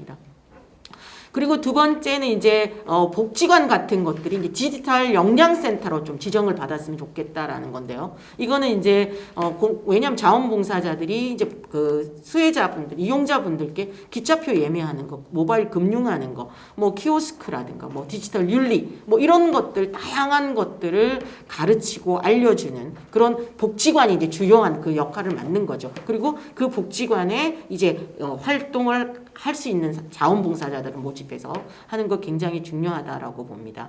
그리고 이제 노노티칭, 그래서 이 소위 말하는 디지털 역량을 키우기 위한 여러 가지 그런 교육들을 어르신들 중에 좀 잘 아시는 분이 다시 어르신들을 각자 직접 찾아가서 1대1로 티칭해주는 그런 시스템이 굉장히 좋고요. 왜냐하면 본인이 이제 노인이니까 상대방의 노인들의 어려움들을 더 잘 안다라고 할 수 있겠죠. 그래서 1대1 맞춤형 티칭이 가능한 전문 자원봉사자 양성하는 거 필요하다라고 보겠고요. 또 반면 장애인도 마찬가지입니다. 장애인 동행 티칭, 그래서 또 1대1로 장애인이 또 장애인을 가르치고요. 또 다문화 가족, 그래서 디지털 교육을 받은 다문화 가족이 또 같은 국가 출신의 다문화 가족을 직접 찾아가서 1대1로 맞춤해 주는 것, 이런 것들도 굉장히 중요하다라고 볼 수 있겠습니다. 그리고 이제 세 번째 중요한 것은 저는 이제 계속해서 제가 1대1 맞춤형이다라고 이야기를 했습니다. 비대면으로 이루어지면 일괄로 이루어질 것 같은데 비대면이지만 훨씬 더 개별적으로 이루어지는 건 1대1일 수밖에 없다라고 하는 것입니다. 그래서 사람과 할 때는 그냥 봉사자 한 명에 여러 명의 이용자일 수 있지만 반대로 코로나 이후의 시대는 1대1의 맞춤형이라고 하는 것은 정말 그 비대면이라 할지라도 개별적으로 이루어져야 되는 부분들이고요. 그래서 각 가정이나 가구별의 욕구에 맞는 서비스들을 만들어내는 거 중요합니다. 그리고 단체라고 하는 부분들은 그냥 친목하는 단체가 아니라 특정한 기술이나 전문성을 가진 전문봉사단의 형태로 단체를 구성해야 되고요. 이런 분들이 또 각 가정을 직접 방문해서 문제 해결하고 지원해 주는 것이죠. 그리고 기업이라고 하는 것은 그냥 단순한 그 기업에 있는 사람들만 모여서 하는 게 아니라 그 기업이 갖고 있는 주요 재화 혹은 상품 혹은 자원 서비스와 수혜자의 특성의 요구에 맞게 제공하는 것, 이런 것들이 더 중요하다라고 볼 수 있겠습니다. 그리고 이제 뭐 요즘에 뭐 행복 스피커 뭐 이런 것들 많이 하고 있고 효도리 뭐 이런 것들 많이 하고 있는데요. 좀 더 맞춤형 AI 로봇을 활용할 필요가 있겠습니다. 그래서 AI 로봇을 1인 가구 혹은 장애인 혹은 다문화 가족에게 좀 제공을 해서 위급 상황에 대처할 수 있도록 해주는 것이죠. 그래서 몇 분간 움직임이 없으면 바로 119에 뭐 이렇게 접목해서 이렇게 바로 위급 상황을 해결할 수 있도록 해주는 거고요. 그런데 이제 문제는 그 AI 로봇은 계속 컨텐츠를 업그레이드 시켜줘야 된다라는 것이죠. 그리고 개인의 상황에 맞게 계속 변경해줘야 된다라는 그런 역할을 자원봉사자들이 할 수 있다라고 하는 것입니다. 그리고 뿐만 아니라 우리 동네 디지털 복지 아카이브라고 하는 것도 제작할 수 있는데요. 이거는 이제 코로나 이후 시대에 우리 각 지역에서 갖고 있는 여러 가지 마을 복지 시설이라든가 기관이라든가 단체 또 복지 서비스가 이루어지고 있는 다양한 사진들, 이야기, 활동, 또 자원봉사자 혹은 후원자, 또 어려운 사람, 또 뭐 기업이나 뭐 음식점, 문화재, 관광국수 뭐 이런 것들을 종합적으로 역사들, 복지 역사죠. 그것들을 온라인으로 축적하는 시스템을 구축해서 자원봉사자들이 이런 것들을 하는 것입니다. 그러면 훨씬 더 도움이 될 거다라고 생각하고요. 그래서 이런 것들이 한꺼번에 모여지면 결국은 온라인 복지 정보 플랫폼이다라고 하는 게 만들어지고 자원봉사자가 중심이 된 플랫폼 기능들 이런 것들을 만들어가는 게 이제 사회복지협의회에서 이제 거점화시켜서 하면 좋겠다라는 생각입니다. 그리고 이제 봉사활동으로서 리빙랩을 구축하는 건데요. 이 리빙랩이라고 하는 것은 사실 클라우드나 빅데이터나 사물 인터넷, 모바일 이런 것들을 생활 영역에 접목해서 사회의 문제를 해결하는 그런 모델이다라고 볼 수 있겠죠. 그래서 예를 들면 키오스크가 다 만들어졌는데 이제 장애인을 위해서 위치를 낮춘다든가 혹은 어르신들은 이제 글자가 작아서 보시질 못해요. 그래서 어르신용을 누르면 이제 글자가 화면이 커지면서 이렇게 해주는 거. 뭐 이런 지역사회 내에 아주 어렵고 힘든, 그러니까 약자들에게 필요한 서비스들이 굉장히 많은데 그런 것들을 의견을 직접 주민들로부터 받는 것이죠. 그리고 받는 즉시 이제 이건 것들을 수집해서 문제 해결을 하고요. 그래서 주민이라고 하는 그 지역 주민은 사실 여러 가지 복지 서비스를 만들어내는 개발 과정에 참여하게 되고 반면에 이 문제를 해결하는 것도 결국은 주민 중에서 또 그 자원을 갖고 있는 사람이 그 문제를 같이 해결하기도 하고 또 어려우면은 공공의 힘을 빌리기도 하고요. 대안을 찾고 문제 해결. 그래서 자원봉사자들이 주도하고 대화해서 문제 해결하고 또 다시 문제 해결되는 것에 대해서 또 이용자들이 잘 활용할 수 있는지 모니터링하고 뭐 이런 것들이 함께 이루어지는 겁니다. 그래서 뭐 쓰레기 밀집 지역 같은 경우도 해결할 수도 있고 또 주거 환경에도 문제가 있는 것들 찾아서 이렇게 해서 봉사 활동으로 이제 리빙 랩을 구축해서 지역사회 변화를 가져오는 것들도 이제 사회복지 우리 현장에서 찾아볼 수 있는 부분들이다라고 볼 수 있겠습니다. 뭐 제가 이제 대표적인 몇 개 사례로 우리 한국사회복지협의회에서 이제 좀 이렇게 굵직굵직하게 좀 챙겨가서 우리 사회복지라고 하는 개념도 넓히면서 코로나 이후 시대에 어떻게 자원봉사 활동으로 우리 사회를 변화시킬 건가라고 하는 부분들의 내용들로 세부 프로그램을 정해봤습니다. 오늘 뭐 제가 이제 말씀드린 내용들은 사회 환경 변화가 자원봉사 영역에 어떤 변화를 가져오고 특히 사회복지 현장에서 어떤 세부적인 봉사 활동에 좀 더 이루어지면 좋겠다라는 말씀을 드렸습니다. 저는 포스트 코로나 시대도 역시 우리 한국사회복지협의회가 먼저 열어나가고 있다고 생각하고요. 앞으로도 큰 발전 그리고 봉사자들의 여러 가지 그 권익과 그리고 자긍심 향상에 도움을 주실 거라고 생각합니다. 네, 이상으로 발제를 마치도록 하겠습니다. 감사합니다. 네, 교수님 발표를 잘 들었습니다. 교수님께서는 비대면, 이제는 우리말처럼 익숙해진 언택트라는 공간적 환경의 간극을 SNS나 AI 같은 4차 산업혁명 기술이 좁힐 수 있고 자원봉사가 보다 클라이언트를 위해 맞춤형으로 제공되는 지역통합 거점센터 같은 새로운 공주체가 담당할 것으로 전망해 주신 것 같습니다.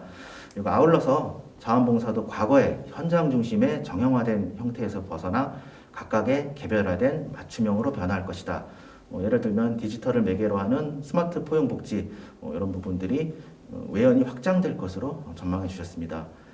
여기서 주목할 것은 봉사활동의 주체로서 자원봉사자인데 자원봉사 활동의 정신은 지금까지 자발성, 무보수성 그리고 더불어 이타성 부분이 좀 강조가 되어 왔는데 앞으로는 효율화 쪽으로 무게중심이 좀 더 기울여질 수도 있다는 전망을 해주셨습니다. 다음으로는 코로나가 가져온 범자원봉사계의 변이점을 들어보겠습니다. 코로나 시대 자원봉사, 환경 변화와 전망을 주제로 한국자원봉사문화 정희선 사무총장님의 발표를 청했도록 하겠습니다. 안녕하세요. 저는 한국자원봉사문화의 사무총장 정희선이라고 합니다. 제가 맡은 토론 주제는 코로나 시대의 자원봉사 환경 변화와 전망에 대한 내용입니다. 앞부분은 사회복지 중심으로 했다면 저는 자원봉사에 대한 전체적인 지금 어떻게 변화하고 있는지에 대한 것과 앞으로 시사점 이런 것들을 좀 말씀드리도록 하겠습니다. 코로나 이후에 그 자원봉사 키워드를 저희 모바일이라든가 PC 등을 통해서 본 자료들을 데이터를 좀 보시면은 도표에서 보시듯이 3월 이후에 보시면 온라인 자원봉사라든가 비대면 봉사활동에 대한 검색량이 급속도로 늘어난 것을 알 수 있습니다. 또 오른쪽 도표를 보시면 PC와 그 모바일에서 그 검색량이 그 젊은 사람들 10대에게만 나타나는 것이 아니고 40대, 50대에서도 굉장히 그 비대면이라든가 온라인에 대한 검색량이 이렇게 높아짐을 알 수가 있습니다. 앞에서 보셨듯이 자원봉사 현장은 이제 굉장히 많이 이제 코로나 이후에 바뀌었는데요. 사회복지기관에서도 활동 현장에 있어서의 거리두기가 이제 되고 있고, 그리고 여럿이서 함께하는 활동이 금지되어 있습니다. 이와 마찬가지로 자원봉사자들의 이제 특성도 많이 변화됐는데요. 그 부분에 대해서는 뒷부분에서 좀 설명을 드리도록 하겠습니다. 그리고 자원봉사자들도 마찬가지로 이제 비대면에 대한 활동이 관심이 높아졌고, 그리고 자원봉사 현장에서는 비대면 프로그램을 어떻게 개발할 것인가 그런 것에 대한 과제들을 안고 있습니다. 그 자원봉사자들의 특성이 변화가 되어 있는데요. 가령 코로나 이전에는 자원봉사 활동을 그 자원봉사 참여 경로를 보면 주로 소속된 단체들을 통해서 자원봉사자들이 참여하게 되고, 그리고 활동 장소는 아시다시피 활동 현장에서 실제로 봉사자들이 활동을 하게 되고, 참여 방식들은 그룹이라든가 면대면 그렇게 진행이 됐고요. 시간도 정해진 시간에 활동을 하는 이제 그런 방식으로 되어 있었습니다. 그러나 코로나 이후에는 아시다시피 인터넷이라든가 SNS를 통해서 참여하겠다라고 하는 그런 경로들이 바뀌게 되었고요. 그리고 장소도 집이나 직장 이제 그런 곳으로 활동 장소가 바뀌게 되었습니다. 참여 방식 마찬가지로 온라인이나 비대면으로 되었고요. 활동 시간도 정해진 시간이 아니라 본인이 가능한 시간에 집에서 활동하는 그런 방식으로 봉사자들의 특성이 바뀌었습니다. 저희가 지난 9월에 자원봉사 실태조사를 저희가 2,000명을 대상으로 진행을 했었는데요. 거기에서 비대면과 온라인에 참여한 사람들의 참여 현황과 그 비대면 온라인에 대한 참여 의향을 질문하는 내용이 있었습니다. 그 데이터를 좀 살펴보면 온라인 비대면에서의 참여 현황에서 활동처를 집이나 직장으로 한 곳이 전체 100% 중에서 10.2%가 활동처가 집이나 직장이었습니다. 그리고 해당 평균 시간을 보면 평균 전체적인 활동 시간이 5.2시간이었다라고 하면 비대면에 참여했던 사람들의 시간은 3.3시간이었고요. 그리고 연평균 참여 횟수를 보면 전체 참여 횟수가 5.2회라고 하면은 그것보다 훨씬 많은 8.1회가 비대면으로 자원봉사 활동에 참여하는 것을 볼 수 있습니다. 그리고 그분들에게 앞으로 시민들에게 비대면이나 온라인으로 참여할 의향이 있는지라는 질문이 있었는데요. 그 내용을 보시면 참여 의향이 있다라고 하는 분이 80% 정도가 나왔습니다. 자원봉사에 대한 참여 의향이 한 70% 정도가 나왔는데 그것에 비해서 훨씬 더 높은 비율로 비대면 활동에 대한 관심도가 높은 걸 알 수가 있고요. 그리고 선호하는 활동처에 대한 것도 지금은 10.2%이지만 16.3%로 훨씬 더 선호하는 활동처도 비대면을 원했고요. 그리고 주로 비대면으로 선호하는 활동 분야를 보면 모금이나 상담, 조사 연구 이런 쪽에 대한 비중이 높았음을 알 수 있습니다. 이에 따라서 자원봉사 프로그램도 변화가 좀 많이 있게 되어 있는데요. 코로나 이전에는 기존의 프로그램들을 주로 이제 살짝 변형하거나 해서 진행을 했다라고 하면 코로나 이후에는 완전히 바뀌어서 온라인이나 비대면에 새로운 프로그램을 기획해야 되는 이제 그런 환경이 변화가 되었고요. 또 실행 면에서도 기존의 자원봉사자들은 잘 짜여진 프로그램에 그냥 참여를 하면 됐었는데 코로나 이후에는 봉사자들이 이제는 주도적으로 스스로 뭔가 만들어서 참여하는 어떤 그런 것들을 굉장히 선호하기 때문에 이에 따라서 자원봉사자들을 코디네이팅하거나 담당하시는 분들은 봉사자들을 코칭해야 되는 그런 역할로 조금 변화가 되고요. 그 다음에 평가에 있어서도 기존에는 현장에서 같이 모여서 소감을 나누거나 그리고 담당자들이 실적을 관리하는 방식이었다라고 하면은 코로나 이후에는 같이 만나지를 못하기 때문에 활동 성과들을 빅데이터 한다든가 아니면 결과물에 대해서 시각화해서 모든 애들에게 온라인을 공유하는 방식으로 그렇게 프로그램도 변화되었음을 알 수 있습니다. 좀 더 프로그램을 구체적으로 설명을 드리면 코로나 이전에 미세먼지 저감을 위한 자원봉사 활동으로 주로 했던 것이 같이 모여서 나무를 심는다든가 아니면 미세먼지가 심각한 지역에 대해서 매핑하는 이제 활동을 이제 지도 만들기 활동을 했다라고 하면은 같이 모여서 교육을 받고 그리고 함께 나가서 그 매핑할 수 있는 현장들에 대해서 체크하는 그런 어떤 활동이었다라고 하면은 이것이 코로나 이후에는 어떻게 바뀌었냐면요. 기존 사업을 보완하는 방식이 있고 또 이제 새로 만드는 방식이 있는데 기존의 사업들을 보완하는 방식으로 이제 하는 경우에는 실제로 교육이라든가 참여하는 활동들이 완전히 개인이나 소그룹으로 바뀌게 되고 그리고 활동을 함께 하는 게 아니라 자기가 맞는 시간에 나가서 활동하는 것으로 이렇게 활동이 기존의 프로그램은 그냥 진행된다 하더라도 방식에 있어서 굉장히 많이 바뀌었고 이제 그렇게 됐을 경우에는 그 활동들을 잘 이해시키도록 하기 위해서 매뉴얼을 만들어야 된다든가 그런 부분들이 중요해졌고 그리고 미세먼지 저감을 위한 이제 프로그램을 진행한다고 했을 때 그것들이 같이 합쳐져서 뭔가 빅데이터를 만들어서 자료를 분석하는 거 이런 부분들이 중요해지는 그런 프로그램으로 이제 바뀌게 되었습니다.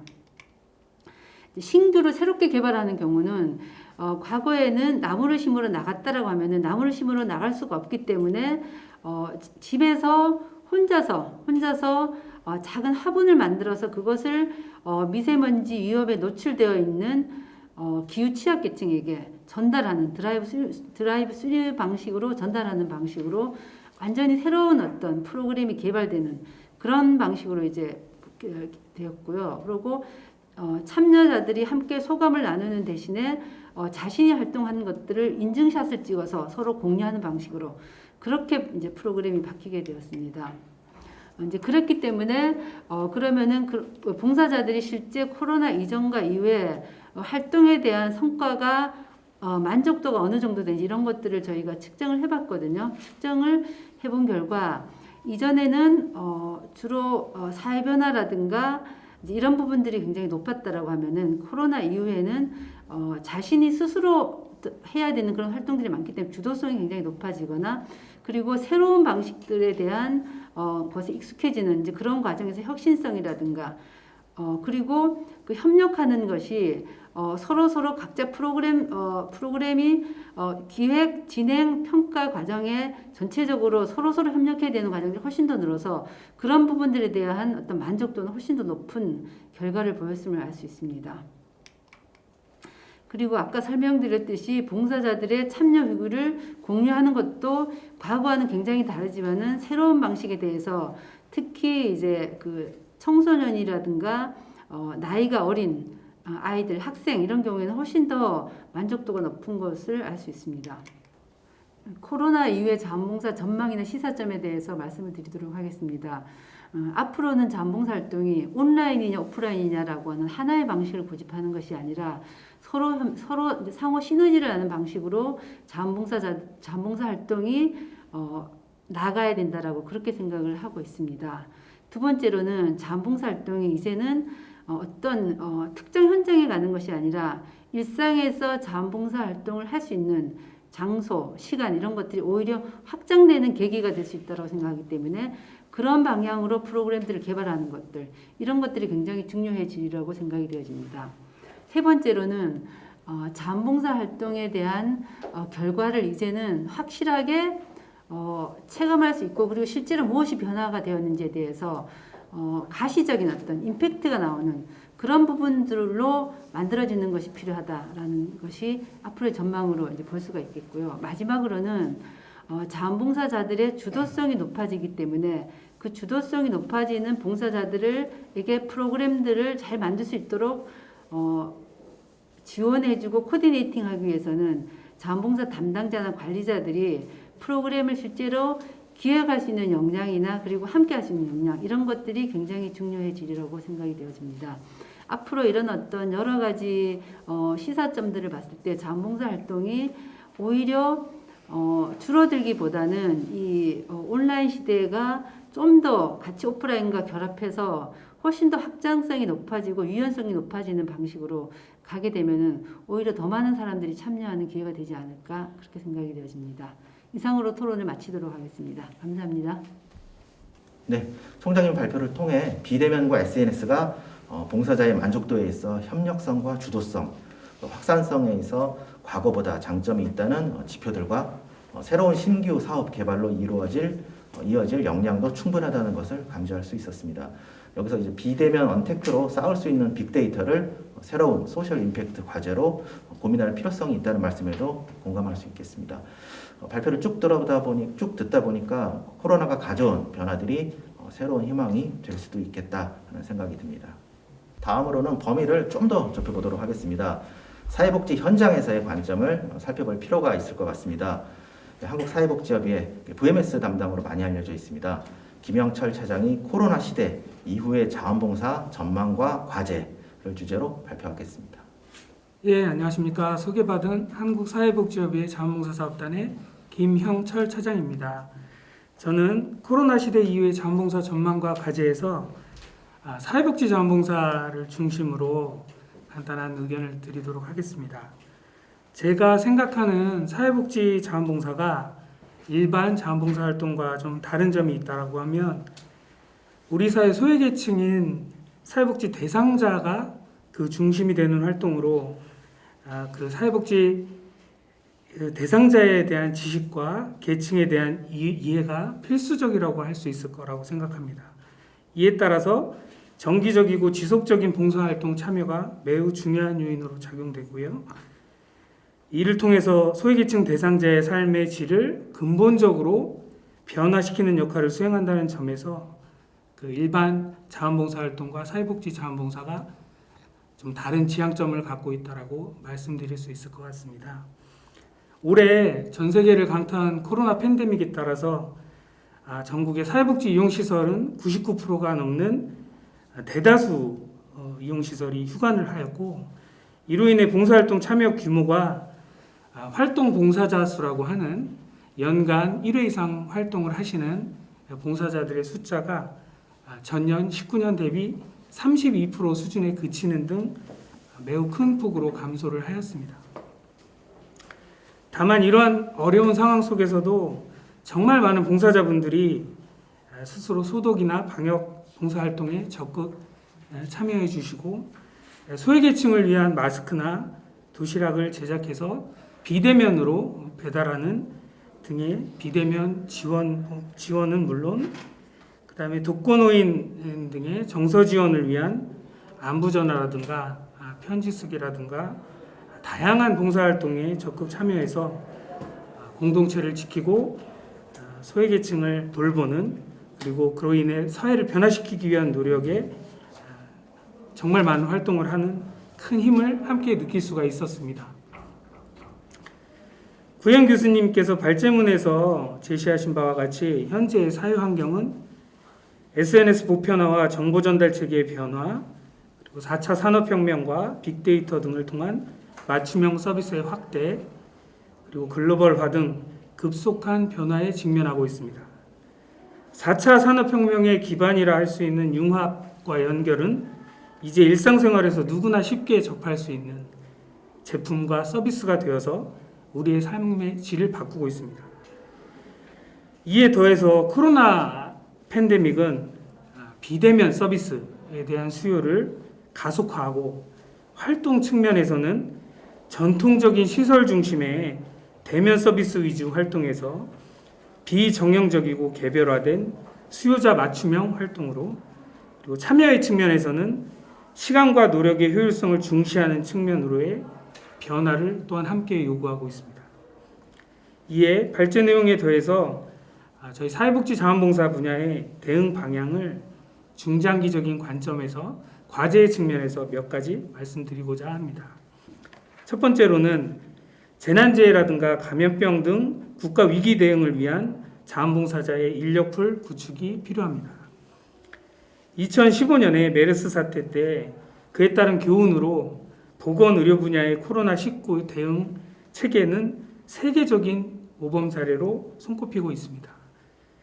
금번 코로나 사태의 경우 사회복지시설 휴관과 격리 등에 따른 대면 서비스가 급격하게 단절되었고, 기본적인 생활지원과 정서지원 등 돌봄 서비스의 사각지대가 큰 폭으로 증가하였습니다.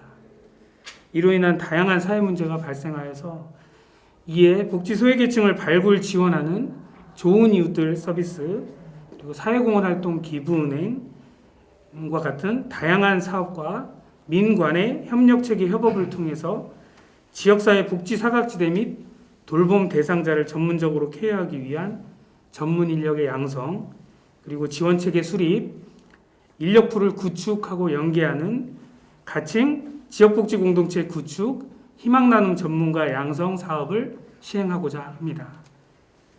둘째로는 비대면 자원봉사 활동 다양화를 통한 참여 기반 확대가 필요할 것이라고 생각이 됩니다. 이를 위해서는 우선 시간 인증 중심의 인정보상 관리체계 보완이 시급하다라고 할 수 있을 것 같습니다.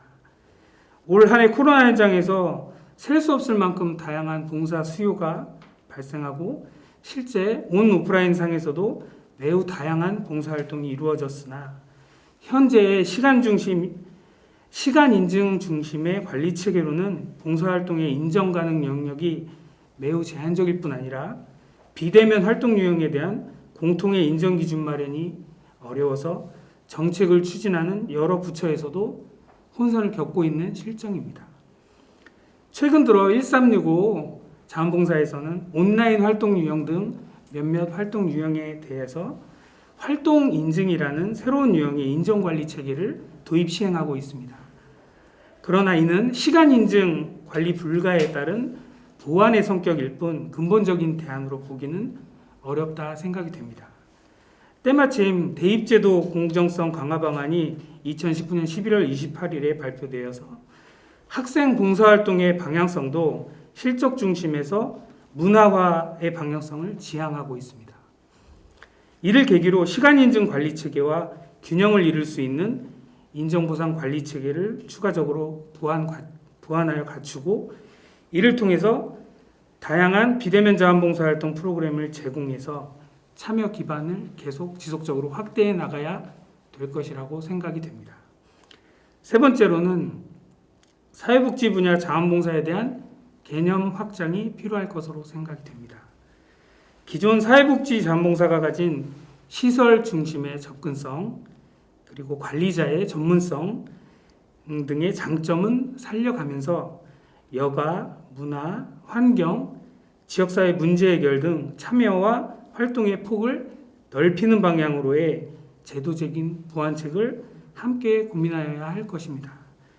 이를 위해서 현행 사회복지시설, 단체 등 공급자 중심의 관리체계와 노력봉사 위주의 정형적인 봉사활동의 틀을 벗어나서 다양한 계층별 수요자 중심의 관리체계로 바꾸어 나가야 할 것으로 생각합니다. 지역 전문가와 유관기관, 시민, 기업의 사회공헌 등 다양한 인적 자원을 연계하고 프로그램을 개발해서 개별화된 맞춤형 수요를 적극 지원하고 이를 통해서 효율성을 중시하는 밀레니얼 세대에 대한 참여를 촉진시키는 다양한 프로그램들을 제공해야 될 것으로 생각이 됩니다. 생활 속 거리두기가 장기화되는 이때에 새삼 공동체의 소중함을 다시금 느끼고 있는 일상입니다. 발제문에서 구현 교수님께서 제시해 주신 많은 숙제에 깊이 공감하고요. 포스트 코로나 시대 자원봉사가 어떻게 발전해 나가야 될지 깊이 생각하는 자리가 된 것 같아서 대단히 감사하게 생각합니다. 오늘 다양한 방안을 함께 고민해 주신 참석자 여러분과 수고해 주신 구혜영 교수님께도 다시 한번 감사의 말씀을 드립니다. 감사합니다. 김영철 차장 발표 잘 들었습니다. 이거를 요약해 보자면 필드 영역에서 관점에서 볼 때 일반적인 자원봉사와 사회복지 자원봉사는 조금 다른 지향점을 가지고 있다. 사회복지 자원봉사는 코로나 이후 활동은 비록 한 3분의 1 수준으로 줄었지만 비대면 봉사라는 새로운 도전에 있어서 여러 가지 확산 어떤 길을 걷고 있다. 그리고 비대면 봉사 활동 확산을 위해서는 정부의 지원, 그러니까 제도의 보완 같은 것들이 상당히 많이 필요하다. 아울러 사회적 합의 같은 단초도 필요하다는 취지로 이해할 수 있겠습니다. 다음으로는 코로나 이후 위기에 놓인 청소년 자원봉사 현실을 새로운 도전으로 꿈꾸는 발표가 있겠습니다. 위드 코로나 자원봉사 학습의 전환을 주제로 광주광역시 청소년 활동진흥센터 문수영 센터장님의 발표를 청해 보겠습니다. 네, 반갑습니다. 방금 소개받은 광주광역시 청소년활동진흥센터의 문수영입니다. 오늘은 위드 코로나 시대 청소년 자원봉사 학습의 전환이라는 주제로 저희 지역의 사례와 그리고 제 개인적인 고민과 제안들을 해보도록 하겠습니다. 잠시 저희 지난 10월 13일까지 코로나 관련된 현황인데요. 약 500여 명이 발생이 됐지만 추석 연휴 이후로는 확진자 발생하지 않고 있는데요. 어떤 분들은 지금 폭풍 전야다라고 하는 말들을 하고는 있습니다. 잠시 기억을 좀 되살려 보면요, 우리 전 세계를 강타했던 코로나 팬데믹이 지난 2월부터 시작이 돼가지고 초창기 때 몇 가지의 키워드가 있었던 것 같아요. 코로나, 신천지, 마스크 그렇게 이제 키워드가 있었는데 연초에 수많은 언론들이 코로나 팬데믹 상황에 대한 키워드로 우왕좌왕이라는 말을 많이 썼습니다. 그런데 공적 마스크 지급이나 또 안정화된 그런 오부제를 실시하면서 우리 또 질병관리본부의 선제적인 대응으로 굉장히 세계적인 모범이 되는 그런 방역 시스템을 보여줬죠. 그러나 우리의 일상의 삶의 어떤 반경과 어떤 그 방식이 달라지면서 굉장히 혼돈의 시대로 접하지 않았나라는 생각이 듭니다. 그러면서 우리 지역의 많은 청소년 이용시설이 휴관을 하게 됩니다. 그래서 이게 뭐지 또는 어떻게 해야 할지 그런 고민들을 하다가 지난 이제 4월부터는 이제 뭐라도 해보자라고 하는 그런 이제 고민들이 이루어지면서 그 마스크를 만든다거나 이런 이제 체험 활동을 봉사 활동을 시작하게 됩니다. 그리고 이제 지난 그 4월부터 교육부는 중고생 봉사 활동 권장 시간이 축소가 되는 그런 교육 환경을 맞이하게 된 것 같습니다. 자, 그러면서 우리 대한민국 전역에 몇 가지 또 하나의 키워드가 만들어지는데요. 바로 슬기로운, 집콕 또는 반콕이라고 하는 단어들로 뭔가 가만히 있기에는 주저할 수 없는 그런 상황에서 키트를 개발을 해서 청소년들과 함께 마스크를 만들거나 또는 이제 마스크 목걸이 이런 키트를 개발을 해서 활동을 전국적으로 하게 되는 것 같습니다. 그래서 이 화면 같이 이런 이제 줌이나 이런 시스템을 활용을 해가지고 활동을 많이 하는 장면들을 전국적으로 확인이 됐었습니다. 그러면서 지난 6월, 7월 달에는 포스트 코로나 또는 코로나 팬데믹이라는 어떤 그 고민들을 좀 더 성찰하는 그런 다양한 분야에서의 그 이런 학술 행사들이 많이 이루어졌던 것 같습니다. 그래서 그 저희 청소년 관련된 이제 분야에서도 활동이나 또는 그 자원봉사나 이런 것들을 담론화시키기에는 좀 부족한 그런 상황이었지만 어찌됐든 정치, 경제, 사회, 문화 다양한 영역에서 이런 성찰의 계기들을 많이 만들어가고 있는 시점이었는데요. 그러면서 이제 지난 8월달에 다시 한번 이제 전국적으로 그 N차 감염이 시작되는 집단 감염의 확산이 되는 그런 시기가 또 한번 이루어집니다. 그러면서 저희 지역에 특화 시설, 뭐 휴관이 들어가고요. 그러면서 이제 휴관이 들어가면서 다시 한번 이제 그 기존의 어떤 키트형의 봉사활동을 꾸준히 하고는 있지만 또 한편으로는 좀 더 진화된 그런 이제 프로그램들이 만들어지는 시점이 바로 8월달, 9월달이었던 것 같습니다. 그러면서 이제 이런 그 온라인 활동, 비대면 활동이 그 현장에 이제 안착되면서 보이시는 조명이나 뭐 이런 시스템을 구축해 나가는 그런 시설이 조금씩 늘어가는 상황이었습니다. 그런데 여기서 저는 개인적으로 고민이 들었습니다. 과연 마스크를 만드는 활동으로 과연 이 팬데믹이 사라질까라고 하는 고민, 그리고 착한 일이라고 하는 선한 행위라고 하는 자원봉사의 패러다임이 머물러 있는 듯한 그런 고민이 들어서 저는 개인적으로는 지금 함께하고 계시는 청소년 지도사, 사회복지사분들한테 제안을 드리고 싶은 것은 공부를 좀 같이 하시면 좋을 것 같아요. 그래서 지금 팬데믹의 상황에서 우리가 어떻게 대응할 것인가 또는 어떤 세계관으로 팬데믹을 바라볼 것인가에 대한 성찰이 있지 않으면 이 팬데믹 상황은 여전히 지속되지 않을까 하는 생각이 듭니다. 그래서 철학적 질문이 필요하죠.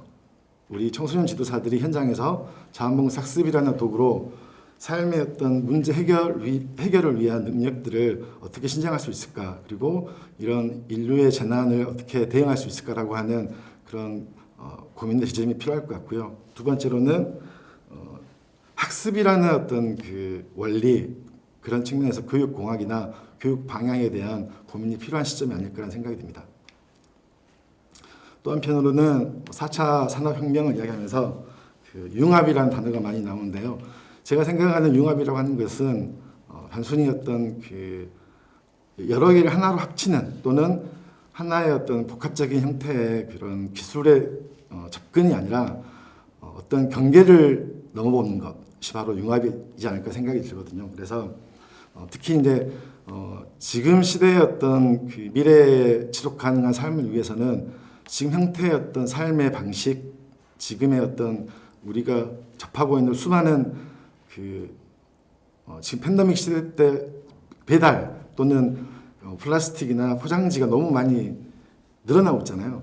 그런 상황을 우리가 본질적으로 고민하지 않으면, 그 경계를 넘지 않으면 지금의 어떤 상황들은 결코 변하지 않을 수 없다라는 생각이 듭니다. 그래서 지금 이제 언택트로 행해지고 있는 자원봉사 활동이 환경 정화 활동 수준으로 그 경계를 넘지 않으면 본질적인 지금 팬데믹이 사라지지 않는다라고 하는 고민이 들었던 거죠. 그래서 우리 지역에서 지금 활동하고 있는 동아리 중에 1.5도시라는 모임이 있습니다. 그래서 이 친구들은 지금 기후 환경에 대한 어떤 걱정을 하면서 모이게 된 친구들인데, 이 친구들이 제안하는 것은 육식을 줄이자, 이런 내용입니다. 그리고 지금 이제 다양한 환경을 더 이상 후퇴시키지 않기 위해서 다양한 정책들을 우리 시청이나 교육청에 제안을 하는 그런 형태의 활동을 열심히 하고 있습니다. 이처럼 이제 그 위드 코로나 시대와 함께 동행할 수밖에 없는 그런 상황인데요. 그래서 우리는 지금 이 상황을, 이 팬데믹의 중심을 어떻게 전환할 것인가에 대한 질문을 새롭게 재정립해야 되지 않을까라는 생각이 드는 거고요. 지금은 작고하신 그 녹색평론의 김종철 선생님은 1991년 창간호에 이런 말을 썼습니다. 우리에게 희망이 있는가? 지금 10대 시민의 삶에 희망이 있는가? 청소년 자원봉사 학습이 청소년 활동, 교육에 얼마나 큰 기여를 하고 있는가라고 하는 고민을 다시 한번 해봐야 되지 않을까 생각이 듭니다. 그리고 그 독일의 울리백이라고 하는 학자는 1987년에 위험사회라는 책을 내면서 빈곤은 위계적이지만 미세먼지는 민주적이다라는 말을 했습니다. 굉장히 그 메시지가 강한데요. 저는 또 개인적으로는 미세먼지 또한 그리고 지금의 팬데믹 또한 위계적이다라는 생각을 하고 있는데, 이런 그 전 세계적인 고민들을 뛰쳐넘을 수 있는 그런 대안들을 함께 고민해야 되지 않을까라는 생각이 듭니다. 그래서 제가 제안하는 첫 번째는 공공성을 강화하는 부분인데요. 전 세계 교육과 의료의 모범이 되고 있는 쿠바는 모든 교육이 다 어린이집부터 대학원까지 무상입니다. 그리고 지역에도 편차가 없습니다. 그리고 배움을 위한 장애가 없는 그런 시스템을 만들었는데요. 우리 그 K 방향으로 대표되는 한국의 그 뛰어난 시스템은 바로 그 중증 병상자 수가 도표에 나온 것처럼 전 세계적으로 가장 많습니다. 그래서 이렇게 지금 선제적으로 대응할 수 있었던 거고요. 지금 그 유럽 쪽의 어려운 상황은 바로 이 의료 공공성이 악화돼서 이탈리아나 스페인이나 독일이 굉장히 어려운 상황인 것 같습니다. 그래서 이런 세계적인 재난 또는 어려운 상황을 극복할 수 있는 것은 바로 공공성을 살리는 길이 아닐까 생각이 들고요. 두 번째로는 지난 5월에 발표했던 포용국가 청소년 정책에서 핵심은 육성과 수련이 아닌 성장과 체험의 주체로 패러다임을 바꾼다였거든요. 그래서 청소년 자원봉사 학습 또한 이제는 그 시간 내지는 이제 인증서에 대한 그 키워드가 아니라 지금 10대들의 삶과 문화를 청소년 자원봉사 학습으로 전환하는 그런 시점이 아닌가라는 생각이 들고요. 그래서 지금 이제 뭐 이런 요리 프로그램도 많이 하고 있는데 이 또한 아주 이례적입니다. 그래서 집에서 키트를 제공해주면 가족과 함께 요리를 체험하는 이 정도인데, 우리 지역에 사고에 있는 지금 특화시설의 프로그램은 1년 동안 요리에 관심 있는 친구들을 모아서 농사를 짓습니다. 작물을 키우고 그 다음에 채소를 키우고 그 다음에 이 식재료가 어디서부터 오는지에 대한 고민을 함께 합니다. 그리고 종자에 대한 고민을 합니다. 그래서 요리라는 어떤 도구를 통해서 우리들의 삶을 다시 한번 점검해보는 이런 장기적인 형태의 프로젝트가 지금의 어떤 자원봉사 패러다임의 중요한 전환점이 되지 않을까라는 생각이 들고요. 지금 저희가 2019년부터 준비했던 광주다운 미래학습 도시라고 하는 프로그램을 지금 진행하고 있습니다. 그래서 광주광역시와 교육청 그리고 청소년 관련 시설 진흥센터가 함께해서 미래학습 도시 광주를 건설하기 위한 키워드로 학습의 주체와 삶과 연계된 학습의 시 공간을 확장하는 이런 사명을 가지고 지금 이제 9월부터 12월까지 진행이 되고 있는데요. 이 프로그램은 그 두 가지의 목차가 있는데요. 하나는 자율기획형이고 하나는 사전선택형입니다. 그래서 자율기획형은 공통의 관심사를 가지고 있는 청소년들이 모여서 그 문제 해결을 해나가는 과정이고요.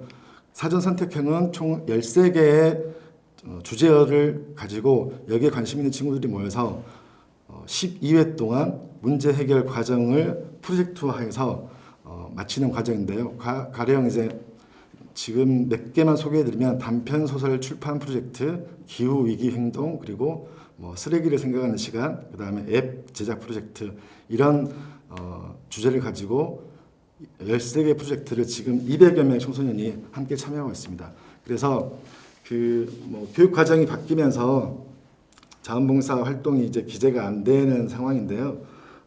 저희는 이제 이런 교육적인 신뢰를 바탕으로 해서 교육청과 함께 하게 되면 여기에 참여하는 청소년들이 70% 이상 참여를 하게 되면 생기부에 기재를 하게끔 협약이 되어 있어서 그런 이제 도움을 줄 수 있는 그런 환경을 만들어놨습니다. 그래서 이제 지금 또 하나의 고민은 쓰레기 문제인데요. 얼마 전에 언론에서 나왔는데 2명의 기자가 10일 동안 본인들이 구매했던 모든 물건들의 쓰레기를 모아봅니다. 그런데 이게 상상 이상의 쓰레기를 남기게 되는 그런 상황들을 정리해 놓은 기사였는데요. 그래서 저희도 앞으로 12월 또는 1월까지 해가지고 이 쓰레기를 모아서 그 문제를 해결할 수 있는 그런 프로젝트를 한번 해볼까 싶습니다. 그래서 이처럼 제가 생각하는 청소년 자원봉사 학습은 이제는 단순히 착한 일, 선한 행위를 하는 것이 아니라 나의 문제, 그리고 우리 지역사회 문제를 해결하는 것, 그리고 살기 좋은 동네를 만드는 것, 그리고 지구 시민으로서의 어떤 철학을 담을 수 있는 형태의 전환이 필요하지 않을까 하는 생각이 들고요. 얼마 전에 이제 다들 아시겠지만 툰베리가 유엔에서 발표했던 내용 중에 하나가 우리 세대의 삶을 훔치지 말라였습니다. 그래서 지금 우리가 사용하고 있는 모든 물건들, 삶의 패턴들을 바꾸지 않으면 지금의 10대들 또 지금의 어린 우리들의 아동들이 더 이상 살기 힘든 그런 지구로 되지 않을까 생각이 들어서 그런 고민들을 우리가 함께 하지 않으면 우리 후세대에 대한 원망을 듣지 않을까 생각이 듭니다. 그래서 이제 오늘 이 자리부터라도 상호 호의 정신으로 한 줌의 사람이라도 새로운 자원봉사 학습에 대한 어떤 철학과 패러다임을 함께 논의할 수 있는 그런 담론이 전국에서 많이 만들어지면 좋겠습니다. 이상 토론을 마치도록 하겠습니다. 감사합니다. 네, 광주 호남 지역은 이번 코로나 위기에서도 비교적 감염자가 적게 나왔음에도 청소년 자원봉사에 대한 생존과 변화에 대한 고민이 나름대로 굉장히 깊었던 것 같습니다.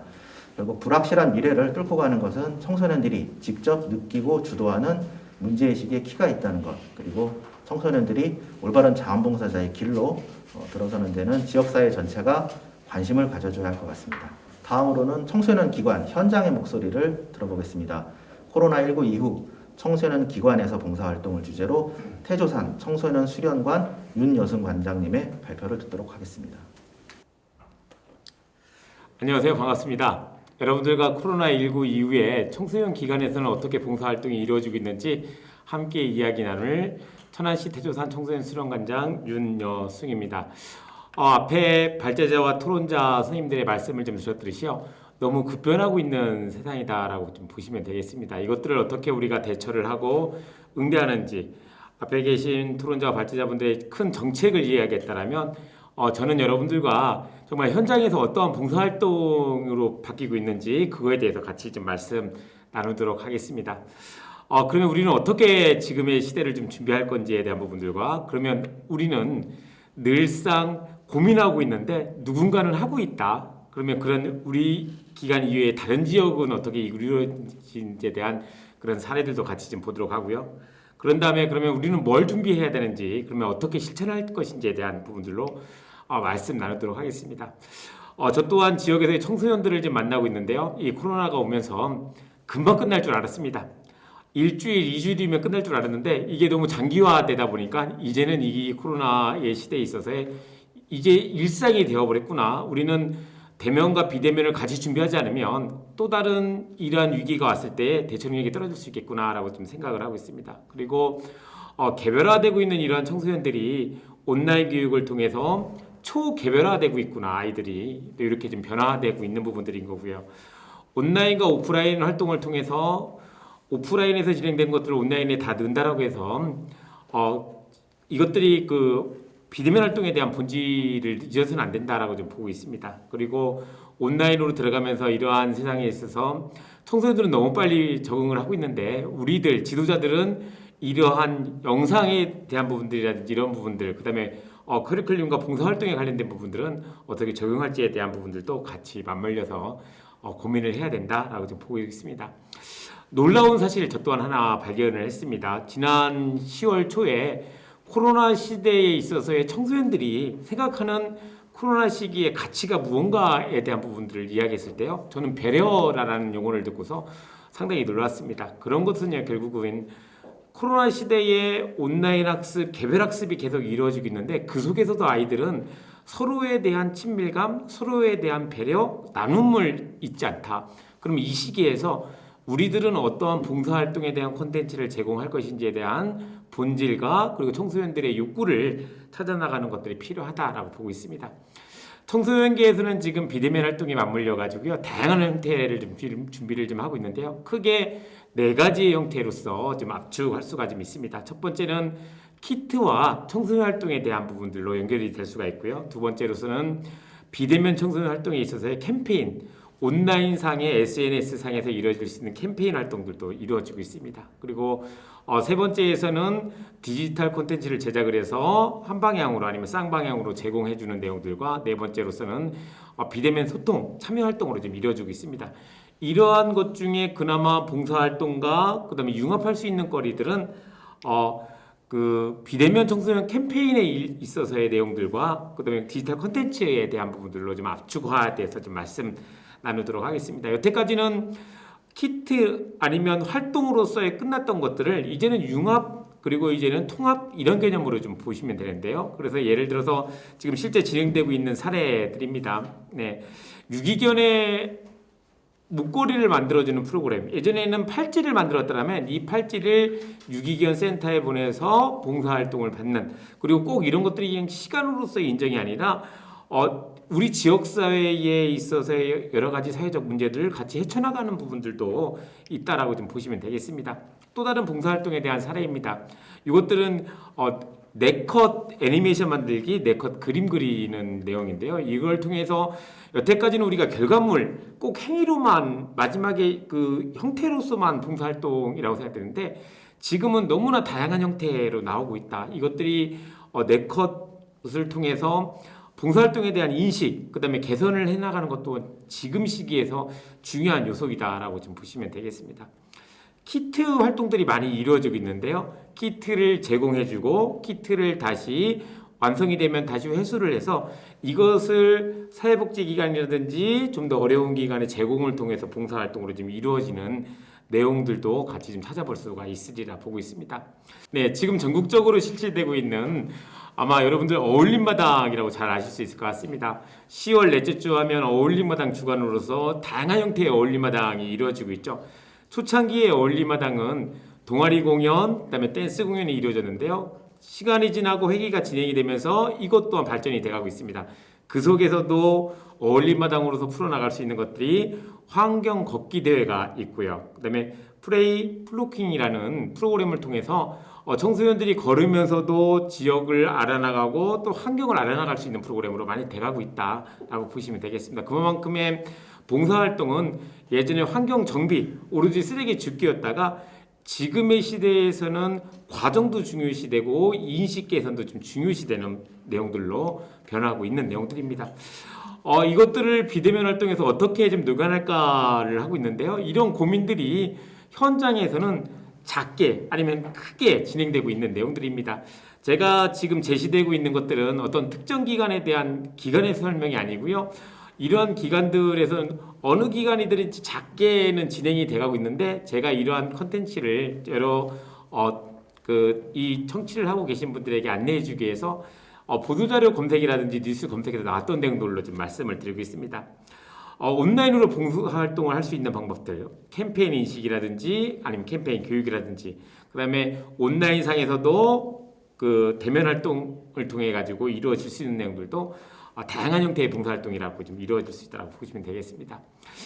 SNS 세대들이 지금의 청소년들이겠죠. 다양한 활동들로 이루어지는 내용들, 그런 것들을 통해서 해시태그라든지 아니면 그 속에서의 캠페인, 샵을 달고 캠페인, 그 다음에 그런 것들에 대한 인식의 개선, 릴레이를 통해서 이루어지고 있는 부분들로 좀 보시면 되겠습니다. 그것들이 환경, 아니면 기후변화, 지금의 트렌드에 맞게끔 현장에서는 청소년 관련 기관에서는요, 많이 활용되고 있는 내용들이다라고 보시면 됩니다. 청소년들이라고 얘기했지만 90% 이상들은 다 학교에 들어가 있습니다. 지금에 있어서의 대면 활동들이 많이 위축되고 있다 보니까요, 학교에서도 마찬가지로 이러한 콘텐츠를 좀 많이 활용을 하고 있습니다. 한국청소년활동진흥원에서는 청소년 자원봉사 활동에 대한 이해, 이러한 편을 좀 만들어서 학생들에 대한 소양 교육으로 좀 많이 활용을 하고 있고요. 청소년 관련 기관에서도 디지털 콘텐츠 제작을 통해서 청소년들이 실제에 있어서의 소양 교육을 미리 해오고 현장에서는 활동할 수 있는 것들을 좀 최소화시킬 수 있도록 내용들로 좀 보시면 되겠습니다. 하나의 예로서는 예를 들어서 우리 기관에 오게 되면 우리 기관에 대한 안내, 우리 기관에 대한 오리엔테이션 부분들을 아예 디지털 콘텐츠를 좀 제작을 해서 이런 부분들을 오기 전에 미리 인지하고 온다라면 오히려 청소년들에게도 마음가짐이 달라질 수 있는 부분들이고요. 그런 걸 통해서 오히려 봉사활동에 좀 집중화시킬 수 있다라고 좀 보시면 되겠습니다. 그러면 우리는 어떻게 준비를 하냐라는 내용들입니다. 지금들도 우리들도 다양한 콘텐츠의 봉사활동을 좀 만들고 있는데요.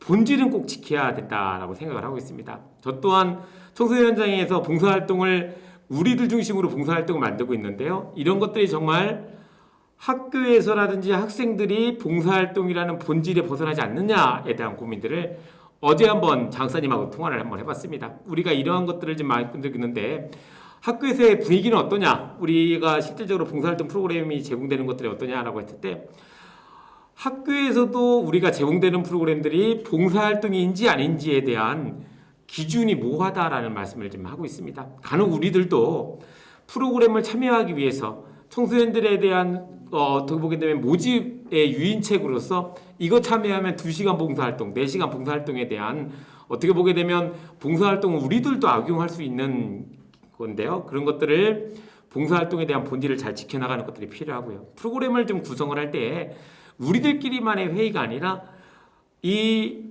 학생 청소년들의 관계기관인 교육청과 학교, 지역사회 전문가들을 통해서 지금의 트렌드를 잘 따라가는 것들이 필요하다라고 좀 보시면 되겠습니다. 그리고요, 각 현장에 맞게끔 지금은 다양한 사례들, 우리 기관 내 사례든지 다양한 사례들을 좀 말씀을 드렸는데요. 이런 것들을 각 현장에 맞게끔, 여건에 맞게끔 준비한다라면 그것들이 예를 들어서 대도시니까 가능하지, 광역도시니까 당연하지, 이러한 개념은 없는 것 같습니다. 우리 여건에 맞게끔 어떻게 잘 운용할 수 있느냐가 중요한 것 같고요. 그런 것들이 우리 지도자들에 대한 역량 개발들도 좀 필요하다라고 보시면 되겠습니다. 봉사활동을 통해서 청소년들이 꿈을 키워나갈 수 있도록 현장에서는 더 많은 노력을 할 수 있도록 노력하겠습니다. 고맙습니다. 네, 관장님 발표를 들어보니까 청소년이 갖는 문화적 특징들이 우리 같은 기성세대들과는 좀 새삼 다르게 느껴집니다. 비대면 봉사활동에 대한 접근법이 하나의 새로운 놀이문화처럼 생산되고 또 긍정적으로 소비되고 있는 것 같아서 좋습니다. 관장님 말씀처럼 기성세대는 청소년들이 봉사활동에 대한 본질을 잃지 않도록 꾸준히 지원해 주는 것이 필요한 것 같습니다. 얼마 전 민간연구소 랩 2050에서 발간한 책이 있습니다. 코로나 원년 초회복의 시작이라는 책인데요. 여기서 랩 2050 최영준 이사장 글에 이런 게 있습니다. 나중에 2050년쯤 되면은 모든 사람들의 인사법이 이렇게 팔꿈치를 대거나 비접촉이 될 수도 있다.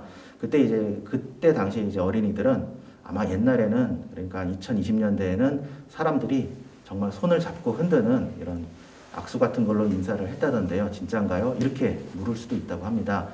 아마도 코로나 이후 그 사회는 우리가 더 이상 과거로 돌아갈 수도 없는 그런 강을 건넌 것이 아닌가, 그런 것들을 좀 표현하고 싶었던 것 같습니다. 어쨌든 코로나 이후의 삶이 우리 모두가 두려워하는 디스토피아가 되지 않기 위해서는 공동체의 힘이 깨어있는 시민의 의식이 꼭 필요한 것 같습니다. 코로나로부터 시작된 과거로의 회복이 아니라 미래를 위한 초회복으로 자원봉사가 제 역할을 해줄 수 있기를 바라며 오늘 포럼은 좀 접도록 하겠습니다. 발제해주신 교수님들과 패널 네 분께 모두 감사드리면서 끝으로 오늘 포럼을 공동 주최한 한국청소년활동진흥원 김용대 부장님께서 마무리 말씀을 해주시겠습니다. 네, 안녕하십니까. 네, 방금 소개받은 한국청소년활동진흥원의 김용대 부장입니다. 코로나 시대에 이렇게 사회복지계와 또 청소년계가 함께 자원봉사에 대해서 논의하고 앞으로의 전망과 과제를 이야기한 것은 굉장히 큰 의미를 가지고 있다고 생각합니다. 모두가 어려운 상황이지만 함께하면 그 어려움도 같이 헤쳐나갈 수 있다고 생각합니다. 이번에 발표해 주신 구혜영 교수님 그리고 김진우 교수님 그리고 여러 전문가 패널분들 정말 좋은 의견 감사드리고요. 우리 그 한국사회복지협의회와 한국청소년활동진흥원이 자원봉사의 발전을 위해서 더욱더 협력하고 노력하는 그런 계기가 될 것으로 생각됩니다. 이 영상을 지켜보시는 여러분들도 많은 관심 가져주시고 앞으로도 자원봉사 또 청소년과 함께하는 자원봉사 더 활성화될 수 있도록 여러분들의 많은 참여와 관심을 다시 한번 부탁드리면서 이번 포럼 함께해 주셔서 정말 감사합니다. 모두 수고하셨습니다. 감사합니다.